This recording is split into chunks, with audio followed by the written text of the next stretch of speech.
বাসর ঘরে প্রবেশ করে যে এই বইয়ের ঘোমটা উঠালাম, বউ আমার ছোটখাটো হাতির বাচ্চার মতো সুর করিয়া চিল্লাইয়া বলল। তুই?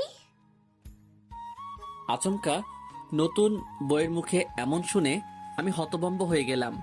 তারপর একটু এক্সট্রা নজর লইয়া যেই বইয়ের দিকে তাকাইলাম, হায়রে, এই মহিলারে তো আমি চিনি। নতুন বউ হিসেবে একটু এক্সট্রা কইরা আটা ময়দা সুজি মাখার কারণেই আমার বিশেষজ্ঞ দুইখান চোখ তাহাকে চিনিতে ব্যর্থ হইয়াছে। উড়ি মারে, এই মহিলা তো আগে আমার জীবন টানা টানা কইরা ছাড়ছে, এখন আবার আমার বিয়ে কইরা নিছে আমার সারা জীবন তেনা তেনা করার লাইগা। কথাটা ভাইবাই দুঃখের ঠেলায় অক্করে কাইন্দা লাইছি।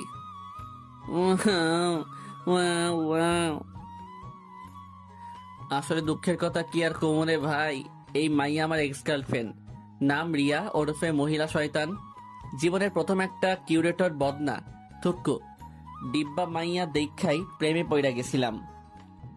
আর অনেক কষ্ট করিয়া তাহার সাথে লাইনটা লাগাইলাম, কিন্তু সেই কষ্টের ফল আর পাইলাম কই।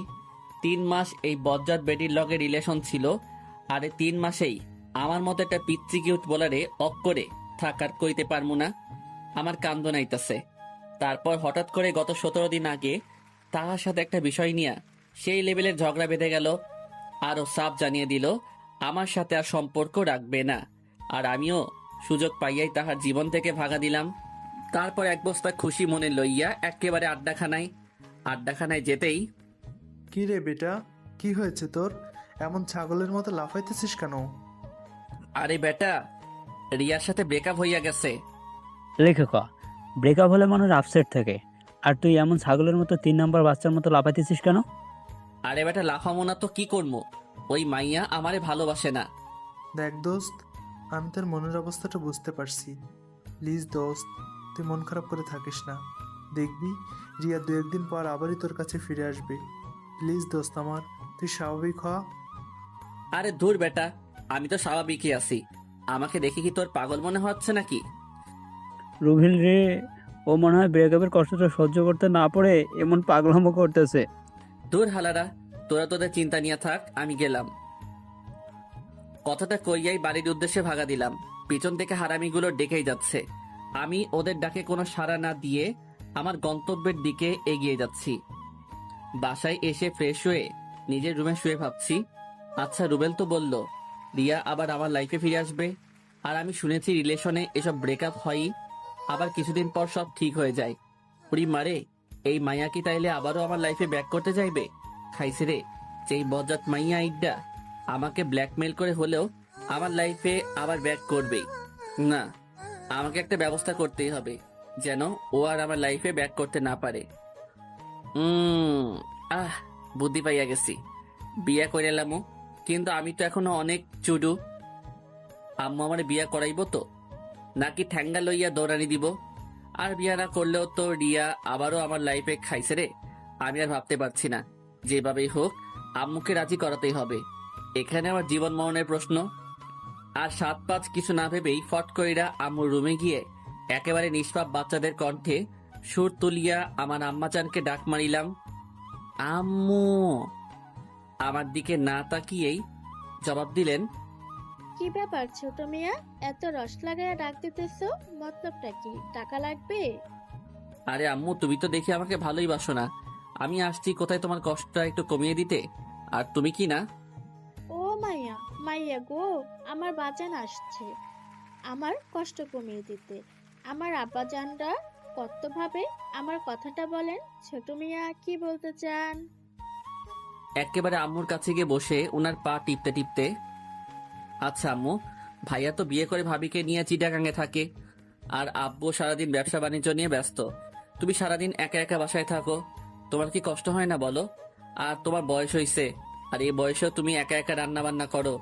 তোমার তো একজন সঙ্গী প্রয়োজন। তো তোর কথা কি তোর ভাইয়া চাকরি রেখে বউ নিয়ে এই কিশোরগঞ্জে এসে বসে থাকবে? আম্মু, তুমিও না। ভাইয়া কেন আসতে যাবে? আজব, আমি যে বড় হয়েছি সেটা কারোর চোখেই পড়ে না। মানে? আমার কথা চিন্তা করলেও তো বাসায় আরেকজন মানুষ আনা যায়। এই এই, তোর মাথাটা ঠিক আছে তো? মাত্র অনার্স দ্বিতীয় বর্ষে পড়ুয়া ছেলে নাকি? ছি ছি ছি, তোর মতো ফাজিলের হাড্ডির লগে কোন বেটা তার মাইয়া দিব? সারাদিন ফটং ফটং কইরা বেড়াস। আম্মু থাক, আমার ভুল হইয়া গেছে, আর জীবনেও তোমাদের ভালো চাইতে আসবো না। হুম। কথাটা কইয়াই আম্মুর রুম থেকে দ্রুত গতিতে আমার রুমের উদ্দেশ্যে ভাগা দিলাম। দেখ, এত পামটাম মাইরা কোনো লাভ হইল না। রাতে বিছানায় শুয়ে ফেসবুকিং করছিলাম, এমন সময় আম্মু আমার রুমে এসে, কি ব্যাপার ছোট মিয়া, আপনি কি বিজি? না, বিজি থাকবো কেন, কিছু বলবা? হুম, আসলে আপনার আব্বুর সাথে আপনার বিয়ের ব্যাপার নিয়ে কথা বললাম। উনিও বললেন বাড়িতে একজন মানুষের প্রয়োজনই, তাই আমিও ভাবলাম আপনার প্রস্তাবটা রাখা যায়। আম্মু, আচ্ছা, তুই কি প্রেম টেম করিস না? একেবারে সেই লেভেলে সাধু সাহিত্যা বললাম। আম্মু, তুমি এটা কি বললা? হ্যাঁ, আমি কেন শুধু শুধু প্রেম করতে যাবো? আমি তোমার পছন্দের মেয়েকেই বিয়ে করব, তাই এসব নিয়ে কোনো দিন ভাবিও নাই। হুম, হয়েছে, আর ডায়লগ মারতে হবে না। আকাম্মা, একটা প্রেমও করতে পারিস নাই, আর তোর সাথে কোন মাইয়া প্রেম করতে আসবে? তোর মতো ফাজিল ব্যাডারে কোন মাইয়া পছন্দ করবে? দেখছেন নি কারবারটা? এই মহিলা, তুমি আমার আম্মু না হইলে ইচ্ছা মতো এক গাঁটি কথা শোনাই দিতাম। আম্মু লাগো, তাই কিছু কইলাম না। আম্মু, এটা কিন্তু বেশি হয়ে যাচ্ছে। হয়েছে, আর ঢং করতে হবে না। আমার একটা বান্ধবীর মেয়ে আছে, শুনেছি মেয়েটা খুব লক্ষ্মী। কালকে 12টার দিকে ওখানে যাব, তুই রেডি থাকিস। আম্মু শোনো না, তুমি আব্বুকে নিয়ে দেখে আসো, পছন্দ হলে কথাবার্তা বাঁকা করে আসবা। আমি তোমার পছন্দের মেয়েকেই বিয়ে করব। আমি ওকে একটাবারের জন্য দেখতেও চাইবো না। মানে কি, তুই বিয়ে করবি অথচ তুই মেয়ে দেখবি না? আম্মু, আসলে আমিও দেখতে চাই আমার আম্মুনিটা কেমন মেয়ে আমার জন্য পছন্দ করে। আমি একেবারে বাসর ঘরেই দেখবো। ভাইরে, তারপর বাসর ঘরে আইসা দেখি ওই মাইয়া আর কেউ না, ওইটাই রিয়ানি। বেশি বাল পাকনামি করতে গিয়া নিজে ধরা খাইয়া গেলাম। কথায় আছে না, অতি চালাকের গলায় দড়ি, যেখানে বাঘের ভয় সেখানেই রাত হয়। তারপর আমি রিয়াকে বললাম, ওই সেরি, তুই শেষমেশ আমার ঘাড়ে চাপলি। বইন রে, আমি তোর কি ক্ষতি করছিলাম? কিল্লাই আমার জীবনটারে তেনা তেনা করবি? আমার কাছে এসে আমার মুখের কাছে আঙুল এনে, ওই হারামজাদা, আমি তোর ঘাড়ে চাপতে যাব কেন? তুই আমাকে জেনে শুনে বিয়ে করেছিস।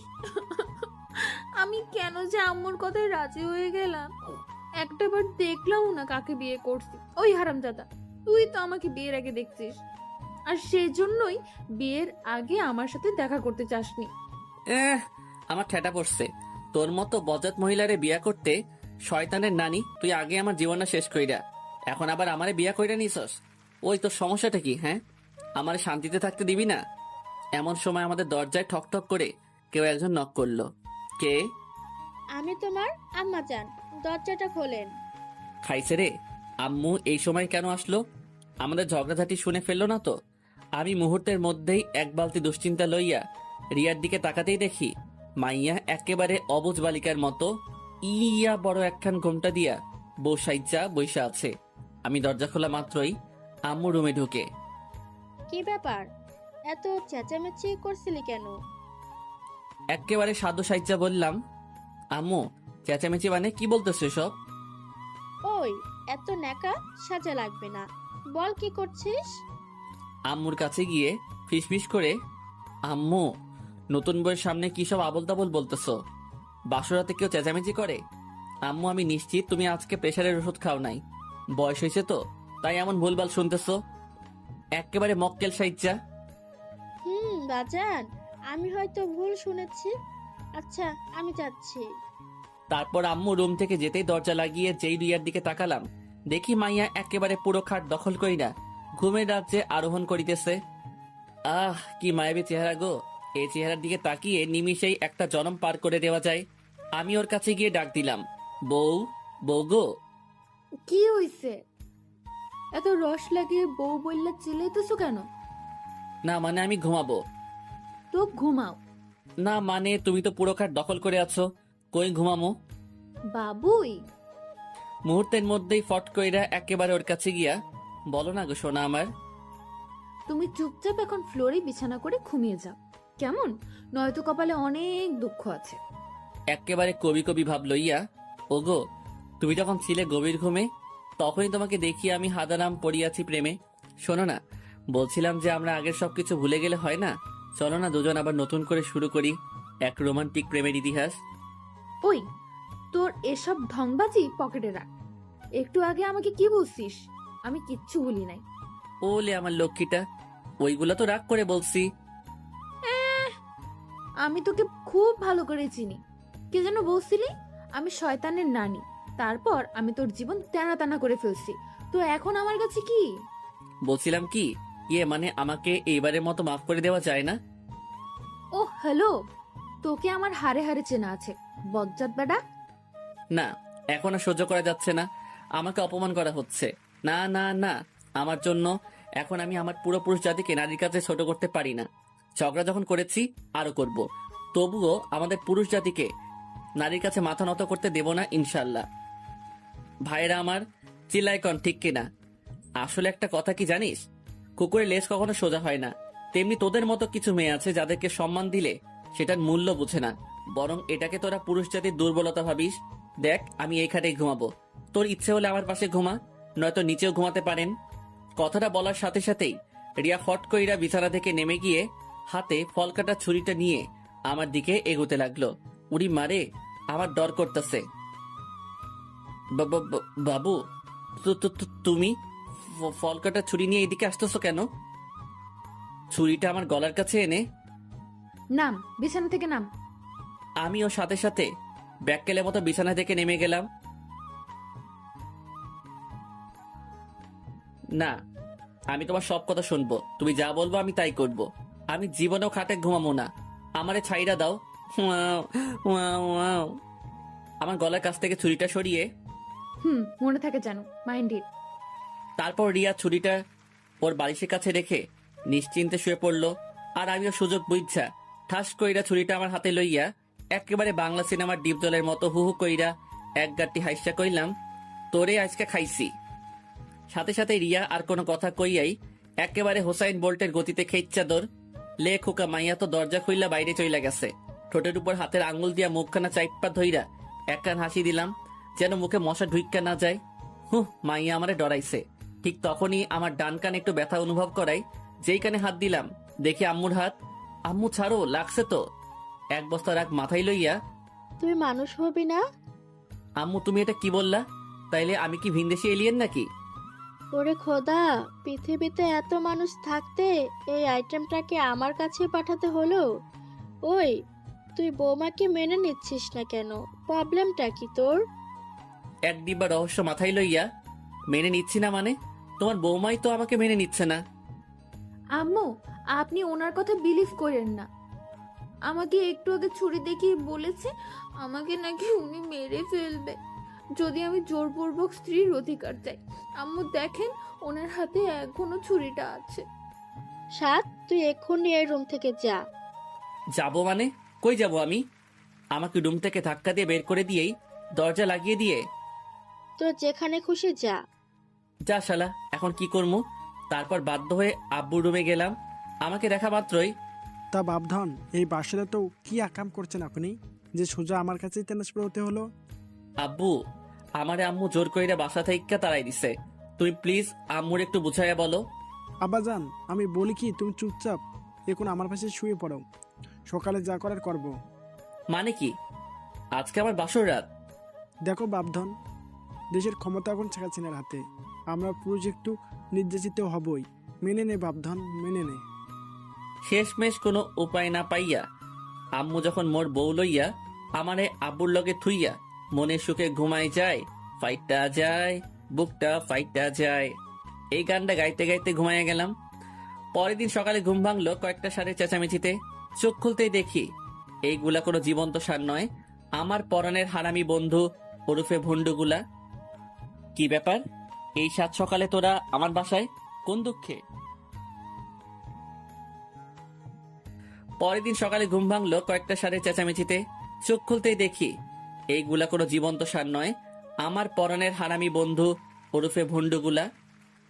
কি ব্যাপার, এই সাত সকালে তোরা আমার বাসায় কোন দুঃখে? তোরে কালাইতে আসছি। কেন, আমি কি তোর বইনরে লইয়া ভাগা দিছি নাকি? হারামজাদায় একা একা বিয়ে করে নিলে আমাদের একটা বড় জানানোর প্রয়োজন মনে করলি না? ভাইরে, হঠাৎ করে হয়ে গিয়েছে। বিলিভ কর দোস্ত, আমি নিজেই জানতাম না যে তখন আমার বিয়ে। তোর সব ঢপবাজিতে আমাদেরকে গলাতে পারবি না। দে, এখন আমাদের ট্রিটটা দে। লে খোকা, ট্রিট এটা আবার কি? মাম্মা, এসব ন্যাকামো রাইখা চুপচাপ আমাদের ভলিউমটা দিয়ে দাও, নয়তো। নয়তো কি?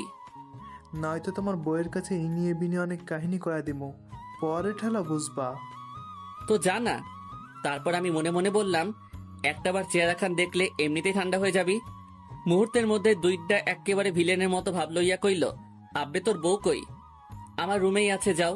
2 মিনিট পর হারামি দুইটা বদনা দুঃখ মনে লইয়া আমার কাছে ফিরিয়া আসিয়া কইল, মামা, কেমনি কি রিয়া তোর বউ? ভাইরে, সবই আমার বাল পাকনামির ফল। তারপর হারামিগুলোরে সব কাহিনী খুইল্লা কইলাম। তাহলে এখন কি করবি? রিয়া তোকে মেনেও নিচ্ছে না। আরে দোস্ত, সময় নে, মেয়ে মানুষের মন, একটু মিষ্টি মিষ্টি কথা বলবি, মাঝে মাঝে সারপ্রাইজ দিবি, ওর ছোট ছোট আবদারগুলো পূরণ করবি, ব্যাস কাজ হয়ে যাবে। দূর, আরে বেটা, মেনে নেওয়াটা জরুরি না, কিন্তু ও তো আমাকে সারাক্ষণই প্যারা দেয়। আমি না প্যারা সহ্য করতে পারি না। আচ্ছা দোস্ত, টেনশন করিস না, সব ঠিক হয়ে যাবে। আমাদের এখন যেতে হবে। সে কি, নাস্তা করে যা। না রে দোস্ত, বড় অপুর শরীরটা অনেক খারাপ, ওনাকে এখন দেখতে যাব। ও আচ্ছা, তাহলে যা, আর আপুর কি অবস্থা সেটা জানাস। তারপর রুবেল আর হাবিব চলে যাওয়ার পর আমি একটু বাইরে হাঁটতে বের হলাম।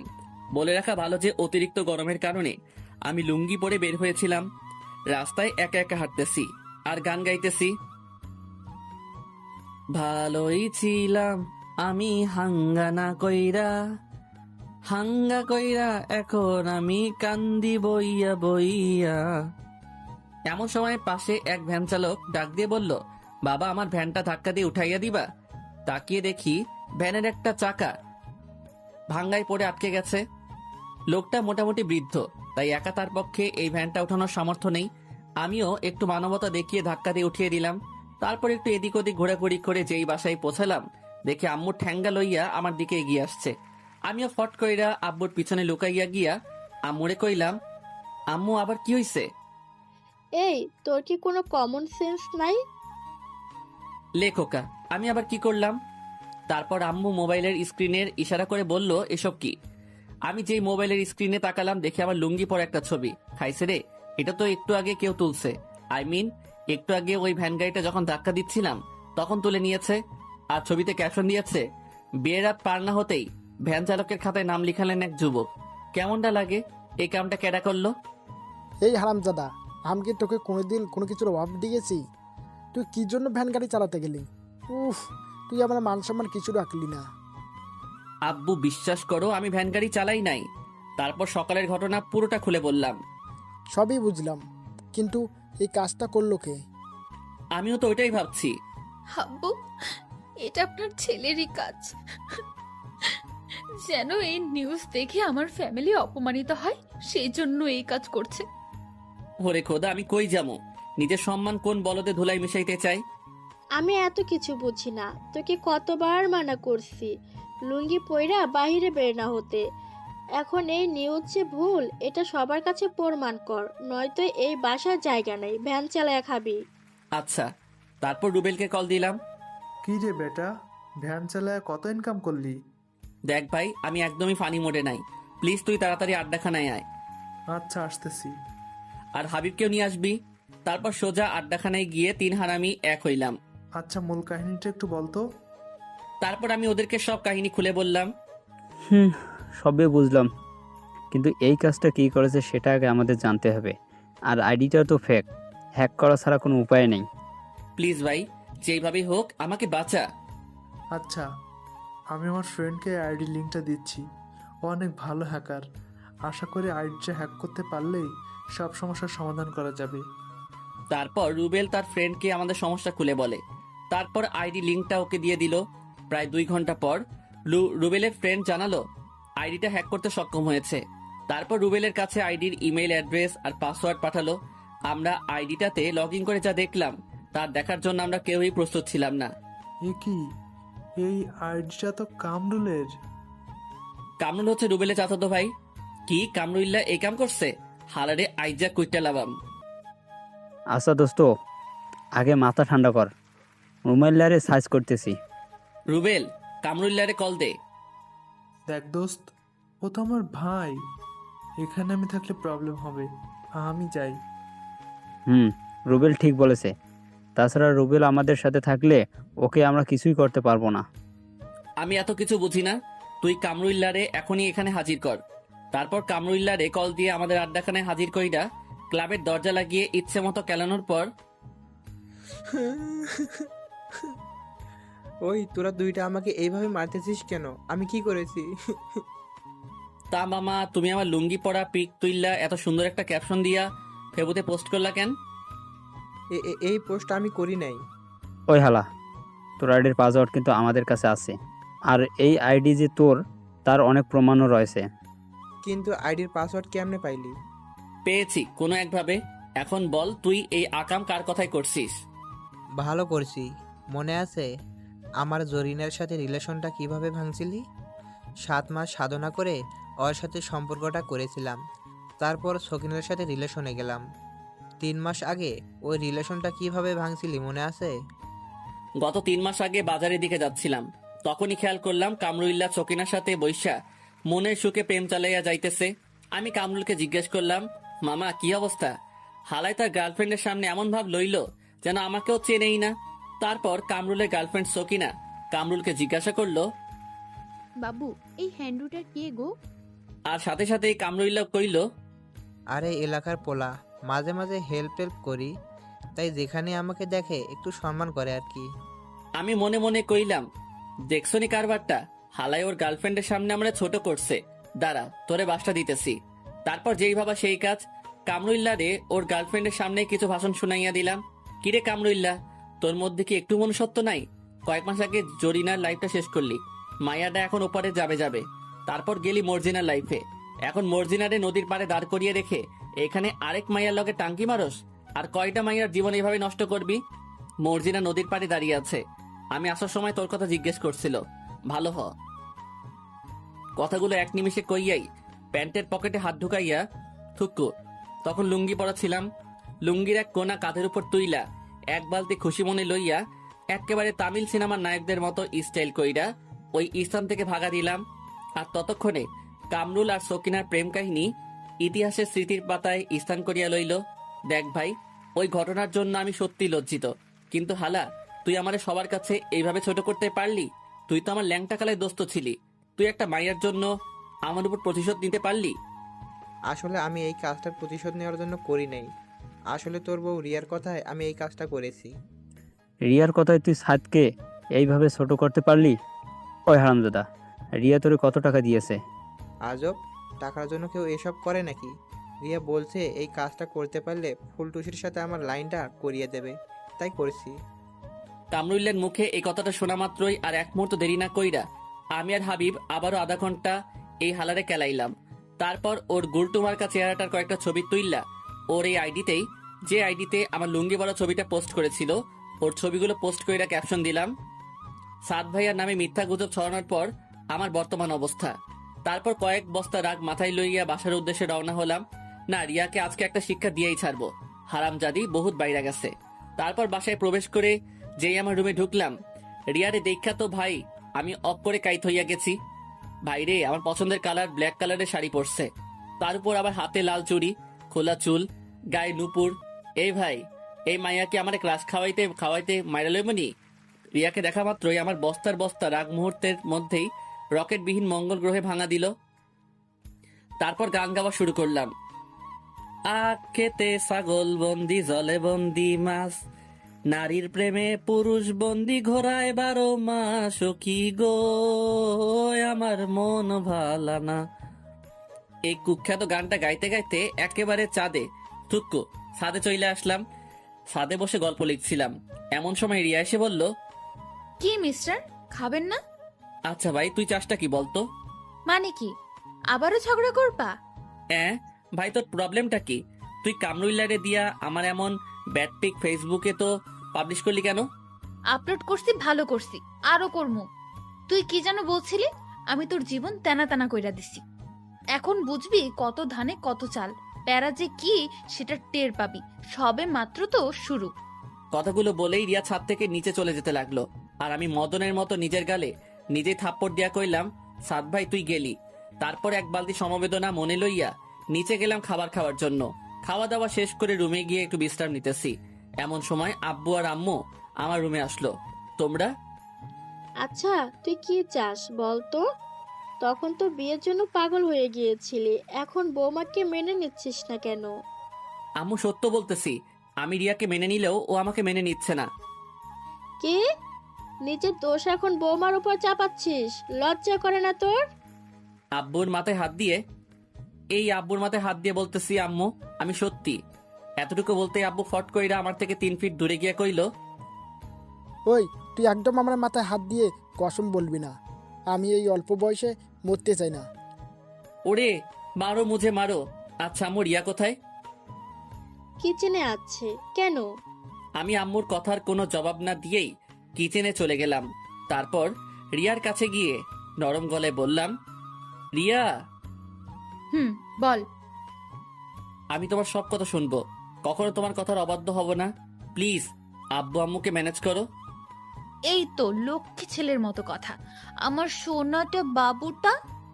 এই কথাটা মনে থাকবে তো? এই তো লক্ষ্মী ছেলের মতো কথা, আমার সোনাটা বাবুটা। এই কথাটা মনে থাকবে তো? আমি মাথা ঝাঁকিয়ে সম্মতি প্রদান করলাম। শোনো, এখন থেকে তুমি প্রতি রাতেই নিচে ঘুমাবা, আর আমার সাথে একদমই ঝগড়া করবা না। আর রাতে ঘুমানোর সময় দরজা আনলক করে ঘুমাবা। আমার বিছানা প্রতিদিন পরিপাটি করে রাখবা, মাঝে মাঝে আমার পা টিপে দিবা, কেমন? উফ, মেজাজটা পুরাই 420 হইয়া যাইতেছে। না না, এখন রেগে গেলে চলবে না। আব্বু আম্মুকে শান্ত করতে হলে এখন আমাকে হ্যাঁ বলে দিতে হবে, তারপর বাকিটা বুঝামু। আচ্ছা বাবু। এই তো আমার লক্ষ্মী সোনাটা, এই নাও তোমার একটা ফ্লাইং কিস। মনে মনে কইলাম, যা আগে আব্বু আম্মুর সামলা, পরে ঠেলা বুঝাইতেছি। I love you baby. I love you too সোনা। তারপর রিয়া আব্বু আম্মুর কাছে গিয়ে, আম্মু আপনার ছেলে সব ভুল বুঝতে পারছে, প্লিজ আপনারা ওকে আর কোনো প্রেশার ক্রিয়েট করেন না। আসলে অনেক ভালো একটা ছেলে, ওর প্রতি আমার কোনো অভিযোগ নেই। কথাগুলো বলেই রিয়া আবারও কিচেনে চলে গেল।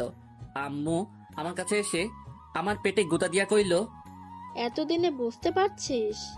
তারপর সেই লেভেলের একখানা ভেটকি মাইরা আম্মু আর আব্বুও আমার রুম ত্যাগ করিল।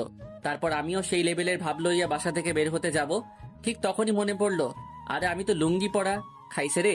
আগের বাসটার কথা মনে কইরাই দুঃখের ঠেলায় অক করে কাইন্দা লাইছি। ওয়াও ওয়াও ওয়াও, আমার লুঙ্গি। তারপর আবারও রুমে আইসা আমার সাদের লুঙ্গি খুইলা প্যান্ট পইরা আড্ডাখানার উদ্দেশ্যে বেরিয়ে পড়লাম। রাস্তায় হাঁটতেছি, এমন সময় হাবিবের এক্সের সাথে দেখা। ও মা, সাথে একটা পিচ্চি কিউট পোলাও আছে। আসেন ভাই, এই মায়াডারে একটু চেতাইয়া আসি। আমি হাবিবের এক্সকে উদ্দেশ্য করে, আরে জান্নাত তুমি? হাবিবের এক্সের নাম জান্নাত। হ্যাঁ সাদ ভাই, কেমন আছেন? জি আলহামদুলিল্লাহ। তারপর জান্নাতের সাথে পিচিটাকে জান্নাতকে দেখিয়ে জিজ্ঞেস করলাম, বাবু উনি তোমার কি হয়? আঙ্কেল, উনি আমার আম্মুনি হয়। আরে বেটা, উনি তোর আম্মু হইলে আমারে ভাই ক ভাই, কারণ আমার বন্ধু তোর আম্মুর বাবু ছিল। ওমা তাই? তাহলে তো তুমি আমার ভাইয়াই হও। এক বালতি রাগ মাথায় লইয়া এই, আপনি কখনোই শুধরাবেন না। ঠিক তখনই একটা ভুড়িওয়ালা পাবলিক আইসা জান্নাতকে জিজ্ঞেস করলো, জানু, কি হয়েছে? না জানো, তেমন কিছু না। জান্নাত তোমার বড় নাকি? জি ভাইয়া। আর হ্যাঁ, আমার বর মোটেও আপনার ফ্রেন্ডের মতো না। আমাকে একটু অবহেলা করে না, সবসময় ছায়ার মতো আমার সাথে থাকে। ও হাগু করতে গেলেও সাথে যায় নাকি? কথাটা কইয়াই খেচ্চা দৌড়, আর পিছন থেকে জান্নাত ঝড়ের বেগে গালাগাল দিয়ে যেতে লাগলো। তোর কপালে বউয়ের আদর নেই, তোর বউ তোরে দিয়ে ঘরের কাজ করাবে। হারামি কুত্তা ইতর, সব কথাগুলো মিলায় নিস। একটু দাঁড়াইয়া কইলাম, তাতেও সমস্যা নাই, তোমারটার মতো অমন ভুড়িওয়ালা না হইলেই হয়। কথাটা কইয়াই আবারও দৌড় লাগাইলাম। প্রায় 3.5 মিনিট দৌড়ানোর পর আড্ডাখানায় পৌঁছালাম। কি রে বেটা, এমনভাবে হাঁপাচ্ছিস কেন? আরে বেটা বলিস না, আসার সময় হাবিবের এক্সের সাথে দেখা, তারই একটু চেতাইয়ে আসলাম। হাবিবের এক্সের কথাটা বলতেই লক্ষ্য করলাম হাবিবের মুখটা একটু মলিন হয়ে গেল। হাই রে, বেচারা হয়তো ইমোশনালি আপসেট হয়ে গেছে। হাবিবের পাশে বসে ওর পিঠে হাত বুলাতে বুলাতে, দোস্ত প্লিজ মন খারাপ করিস না, দেখিস তোকে জান্নাতের থেকে অনেক ভালো মেয়ে বিয়ে করাবো। আরে বেটা, আমি আমার জন্য আপসেট হই নাই, ভাবতেছি জান্নাতের বরের কথা। বেচারা কত কষ্টে না জানি আছে। কি ভাবলাম আর কি হইল। তারপর হারামিগুলোর সাথে কিছুক্ষণ আড্ডা দিয়ে সন্ধ্যায় বাসায় ফিরলাম। রুমে বসে ফেসবুক করছিলাম, এমন সময় রিয়া রুমে এসে বলল, বাবুই, এবার লক্ষ্মী ছেলের মতো আমার বিছানা করে ফেলো তো। জি আমাকে বলছেন? ওই হারামজাদা, কথা কানে যায় না? বিছানা কর, নয়তো আন্টিকে উল্টা পাল্টা বলে তোকে বাস খাওয়াবো। তুই সবসময় আম্মুর কাছে এমন মিথ্যা বলে আমাকে বকা খাওয়াও? বেশ করি, এখন চুপচাপ আমার কথা শোন, নয়তো কপালে শনি আছে। আব্বে যা, আম্মুকে নিয়ে আয় দেখি আম্মু কি করতে পারে। কি ব্যাপার, তুই আমাকে ভয় পাচ্ছিস না কেন? আমি টেবিলের উপর থেকে মোবাইলটা আমার হাতে নিয়ে ভিডিও রেকর্ডটা সেভ করলাম। ভয় তো এবার তুই পাবি। তুই এতক্ষণ আমার কথা ভিডিও করছিলি? জি ম্যাম, আপনার সব কাহিনী আমার এই মোবাইলটাতে রেকর্ড হয়ে গেছে। ইয়ে মানে, তুমি কিন্তু এটা ঠিক করো নাই। আমি তো তোমার সাথে ওসব মজা করে করতাম। আচ্ছা বাবু, তাহলে এখন আমিও মজা করে আম্মুকে এই ভিডিওটা দেখাই গিয়ে। কথাটা বলেই বিছানা থেকে উঠে আম্মু রুমের দিকে যাওয়ার জন্য যেই পা বাড়ালাম, তখনই রিয়া আমার হাত চেপে ধরে। প্লিজ অমনটা করো না, উনি আমাকে খারাপ ভাববে। ও মা, তাহলে আমাকে যখন খারাপ ভাবে তখন কি আমার কষ্ট হয় না? প্লিজ আমাকে মাফ করে দাও, আমি তো তোমার বউ। তুমি কি আমাকে সবার কাছে ছোট করতে চাও? আমি রিয়ার একেবারে কাছে গিয়ে ওর গালে আঙুল দিয়ে স্পর্শ করে, আচ্ছা সোনা, এই ভিডিওটা কাউকে দেখাবো না, কিন্তু এখন থেকে আমি যা বলবো তোমাকে তাই করতে হবে। আর তুমি এখন থেকে নিচে ঘুমাবা। এবার লক্ষ্মী মেয়ের মতো আমার পাটা টিপে দাও তো। দেখো, এটা কিন্তু একদম ঠিক হচ্ছে না। তাহলে ভিডিওটা দেখাই গিয়ে। আরে অমন করো কেন? আচ্ছা দিচ্ছি তো। সুন্দরী মাইয়ার হাতে পা টিপানোর মজাই আলাদা। উফ, প্রচুর ভাল লাগছে। এমন রুমে আম্মু এসে, এই, তোর কি কোনো বুদ্ধি শুদ্ধি নাই? নতুন বইয়ের হাতে পাটি পাচ্ছিস?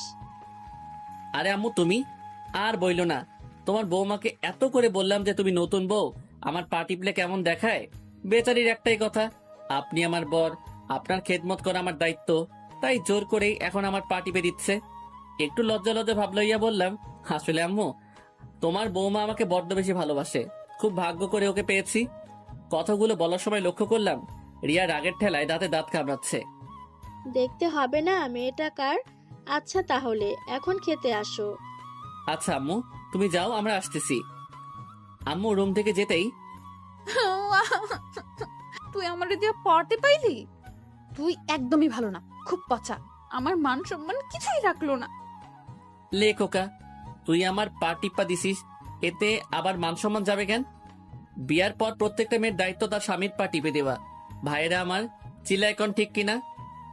তুই সারা জীবন এমন হিংসুটটাই থাকবি। কথাটা কইয়াই রিয়া খাওয়ার জন্য খাবার টেবিলের উদ্দেশ্যে রুম থেকে বেরিয়ে যেতে লাগলো। চেতিস না বইন, আমি হাসা কথাই কইছি।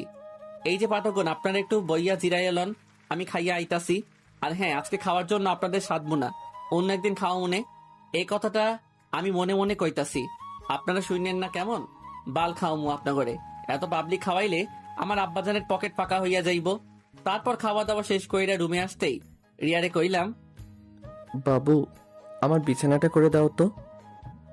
রিয়া এক বাটি রাগ লইয়া যেই আমার দিকে তাকাইলো, তখন আমিও মোবাইলটা নাড়াচাড়া কইরা তাকে দেখানো মাত্রই এক বদ্দা সমবেদনা আর এক বালতি রাগ মাথায় লইয়া বিছানাটা কোনোভাবে করেই সে নিচে বিছানা করে শুয়ে পড়লো। তারপর আমিও খুশিতে গদগদ করতে করতে কখন যে ঘুমিয়ে পড়লাম নিজে জানি না। রাত প্রায় 2টা, অকারণেই ঘুমটা ভেঙে গেল। হঠাৎ করেই কেন যেন রিয়ার দিকে আমার চোখটা আটকে গেল। মনের মধ্যে অজানা এক শিহরণে ভেতরটা কেমন যেন কেঁপে উঠল। চারিদিকে শুনশান নীরবতা। সত্যি কথা বলতে আমাদের এই রাতটা আমাদের ব্রহ্মাকেও অন্যরকম রূপ ধারণ করে দেয়। একদিন বিখ্যাত কবিদের বকে শুনেছি, ঘুমন্ত অবস্থায় মেয়েদের নাকি অনেকটা অস্পর্শীর মতো লাগে, কিন্তু ঘুমন্ত অবস্থায় একটা মেয়ের চেহারায় যে এতটা মায়া যুক্ত হয় সেটা হয়তো আমরা নিজ চোখে না দেখলে বিশ্বাসই করতে পারবো না। ব্রহ্মাণ্ডের সকল মায়া যেন তার চেহারায় বিধাতা ঢেলে দিয়েছেন। হুট করে লক্ষ্য করলাম রিয়া একটু অতিরিক্ত ঠান্ডার কারণে গুটিসুটি বেড়ে শুয়ে আছে। তারপর বিছানা থেকে চাদরটা নিয়ে ওর গায়ের উপর দিয়ে ওর কপালটা একটা চুমু এঁকে দিলাম। সকালে নাস্তার টেবিলে বসে নাস্তা করেছি, এমন সময় আম্মু বলে উঠলো, সাদ, আজকে তো 3 দিন পূর্ণ হলো, তাই আজকে তোকে রিয়াকে নিয়ে রিয়াদের বাসায় যেতে হবে। আমাকে যেতে হবে কেন? তুমি গেলে সমস্যাটা কি? আমার এমন বোকাশোকা উত্তর শুনে রিয়া হুট করে হু হু করে হেসে উঠল। আহা কি হাসি! এই হাসির প্রেমে পড়েই আমি নির্দ্বিধায় পরলোক গমন করতে পারবো। আম্মু আমার এমন উত্তর শুনে আম্মু হাসবে না কাঁদবে বুঝে উঠতে পারছে না। তুই কি আমার সাথে মজা করছিস? আরে গাধা, বিয়ের 3 দিনের মাথায় স্বামী স্ত্রী দুজনকেই স্ত্রীর বাসায় যেতে হয়। আমিও তো তোর আম্মুকে নিয়ে গিয়েছিলাম, তোর নানা নানি কি যত্নটাই না করেছিল। আম্মু আমি একা যেতে পারবো না, আমার ডর করে। তাহলে আমার লক্ষ্মী, বিয়ে করার আগে তো ভয় লাগে নাই? রেডি হয়ে নে, কিছুক্ষণ পরেই রওনা হবি। ভাইরে, আমার আম্মুরে ক্যাডাই বুঝাইবো? আমি এখন অনেক ছোট, একলা একলা কেমনে যাবো? দুঃখের ঠেলায় অক্ষরে রানু মণ্ডলের সেই কুখ্যাত গানটা আ আ কইরা মনের মধ্যে বাইজে উঠতেছে। বহু নেকামি কাহিনী এবং ঠেলাঠেলির পরও কোনো উপায় না দেখা বাধ্য হয়েই শ্বশুর বাড়ির উদ্দেশ্যে রিয়াকে নিয়ে রওনা হলাম। রাস্তায় গাড়ির মধ্যে রিয়ার দিকে তাকাইতেই মনের মধ্যে কাউয়ার মতো কাকা কইরা উঠল। আহারে, আমার না জানি কি হাল করে ওর বাসায় নিয়া। এই যে পাঠক ভাইয়েরা, আমার জন্য একটু দোয়া কইরেন। বুঝতেই পারছেন, প্রথম শ্বশুর বাড়িতে যাইতেছি। প্রায় 35 মিনিট পর জার্নি করার পর আমি আমার শ্বশুর বাড়িতে পৌঁছালাম। আহা, শ্বশুর বাড়িতে প্রবেশ করা মাত্রই মনটা একেবারে ফুরফুরা হইয়া গেল। আরে ভাও, কত যে আটাবতী, ময়দাবতী আর রূপবতী তরুণী ঝাঁক এখানে বিরাজ করিতেছে। উফ, আমি নাকি আমার শ্বশুর বাড়িতে আসতে গিয়ে এত ভয় পাচ্ছিলাম। কত বড় হাদারাম আমি! মনটাই কইতাছে মাহফুজুর রহমানের গান ফুল ভলিউম দিয়া শুই না, তার প্রতিশোধ নেই। কিন্তু ভাই, নিজের উপর প্রতিশোধ নিতেও কেমন যেন মায়া আছে। তাই আর কিছু না কইরাই আমাদের জন্য পরিপাটি করে রাখা রুমটাতে প্রবেশ করলাম। কিছুক্ষণ বিশ্রাম নেওয়ার পরই এক গাঁটটি মহিলা, থুক্কু যুবতী মাইয়া আইসা আমার চারিপাশে ঘ্যান ঘ্যান করিতে লাগিল। আহ, মাইয়াগুলো এক একটা কিউরেটর বদনা, ধুরু খুশির ঠেলায় আবল তাবল কইয়া লাইতেছি। মাইয়াগুলো এক একটা কিউরেটর ডিব্বা। আহ, দেখলেই পরানটা জোড়াই যায়। এই ঝাঁক থেকে অনায়াসে 2-4টা গার্লফ্রেন্ড বাইসা লয়ন যাইব, কিন্তু আমি তো বিয়া করে লাইছি, তাই গার্লফ্রেন্ড লওয়া হইল না। তারপর শালিকাগুলোর সাথে কিছুক্ষণ আড্ডা দিয়া দুপুরে খাবার খাইয়া সেই আমার বিখ্যাত কাপড় লুঙ্গি পইরা একটু এক্সট্রা কইরা জামাই জামাই ভাব লইয়া শালিকাদের সাথে ঘুরতে বের হলাম। তারপর বেশ কিছুক্ষণ ঘুইরা টুইরা আবারও রিয়ানির কাছে ফিরে আসলাম। দেখি মহারানী আমার মনের শখে ঘুমাইতেছে। আমি আস্তে আস্তে রিয়ার কাছে গিয়ে ওর গালে হাত দিয়ে স্পর্শ করতেই ফট কইরা রিয়া উঠে বসেই, এই, তুই আমাকে টাচ করলি কেন? তোর মতলবটা কি? লেখুকা, তুমি না ঘুমিয়েছিলা? কি? তার মানে তুই আমার ঘুমের সময় আমার অসহায়ত্বের সুযোগ নেস? তুই আমার এত বড় সর্বনাশ কেমনে করলি? বিশ্বাস করো বইন, আমি তোরে কিচ্ছু করি নাই। তোর বিশ্বাস না হইলে পাঠকগণকে জিজ্ঞেস কর। যা শালা, করোনা ভাইরাসের কারণে 3 ফুট দূরত্ব বজায় রাখার কথা শুনেছি, কিন্তু 4 ফুট দূরত্ব কেন? রিয়া ঠাস কইরা বালিশ দিয়া আমার মাথায় মাইরা, তোর গবেষণা নিয়ে তুই থাক, আমি গেলাম। কথাটা কইয়াই রিয়া রুম থেকে ভাগা দিল। আর আমিও দুঃখের ঠেলায় চুপচাপ বিছানায় শুইয়া রানু মণ্ডলের গানটা শুনতে শুনতে ঘুমাইয়া গেলাম। সন্ধ্যার দিকে রিয়ার ডাকে ঘুম ভাঙলো। এই শুনছো? বলো। রিয়া আমার পাশে বসে আমার মাথায় হাত বুলাতে বুলাতে, লক্ষ্মী আমার, ওঠো। কি ব্যাপার? মাইয়ার মতলবটা কি? হুট কইরাই এত চেঞ্জ? তুমি ঠিক আছো তো? শোনা, আমি ঠিক আছি। তুমি ফ্রেশ হয়ে একটু বাইরে আসো। আমার নানু আর মামা মামি এসেছে তোমাকে দেখার জন্য। দেখছো নি কারবারটা? আচ্ছা তুমি যাও, আমি আসতেছি। আরে তুমি ফ্রেশ হয়ে আসো তো, আমি তোমাকে নিয়েই যাব। তারপর আমি ফ্রেশ হয়ে আসতেই ও আমার হাতে ধরে এমন ভাবে আমাকে ওর নানু আর মামা মামির সামনে নিয়ে গেল যেন এই দুনিয়াতে আমাদের মতো এত সুখী দম্পতি আর একটাও নাই। আমি ওনাদের সামনে গিয়ে সালাম দিলাম। সবাই আমার সালামের উত্তর দিয়ে আমাকে নানান প্রশ্ন করতে শুরু করলো, আর আমিও হাদারামের মতো ওনাদের বিরক্তিকর প্রশ্নের উত্তর দিয়ে যাচ্ছি। তারপর ওনাদের সাথে কথা শেষ করে রুমে এসে বিশ্রাম নিচ্ছিলাম। এমন সময় রিয়া এসে বলল, বাবুই চলো, খাবার টেবিলে তোমার জন্য সবাই অপেক্ষা করছে। তারপর সোজা খাবার টেবিলে গিয়ে বসলাম। তা বাবা, তোমার এখন কোনো অসুবিধা হচ্ছে না তো? না না আব্বা, কোনো অসুবিধা হচ্ছে না। দেখো বাবা, রিয়া হয়তো একটু রাগী, কিন্তু ওর মনটা অনেক ভালো। আমি তো ওর মামি হই, তারপরও আমাকে ওর মায়ের মতো মানি। ব্যাককেলের মতো মুখে হাসি বজায় রাখা, জি মামি, ও খুব লক্ষ্মী মেয়ে। কথাটা বলার পরপরই লক্ষ্য করলাম আমার শ্বশুর মশাই এক বালতি রহস্য লইয়া কেমন ভাবে যেন আমার দিকে তাকাচ্ছে।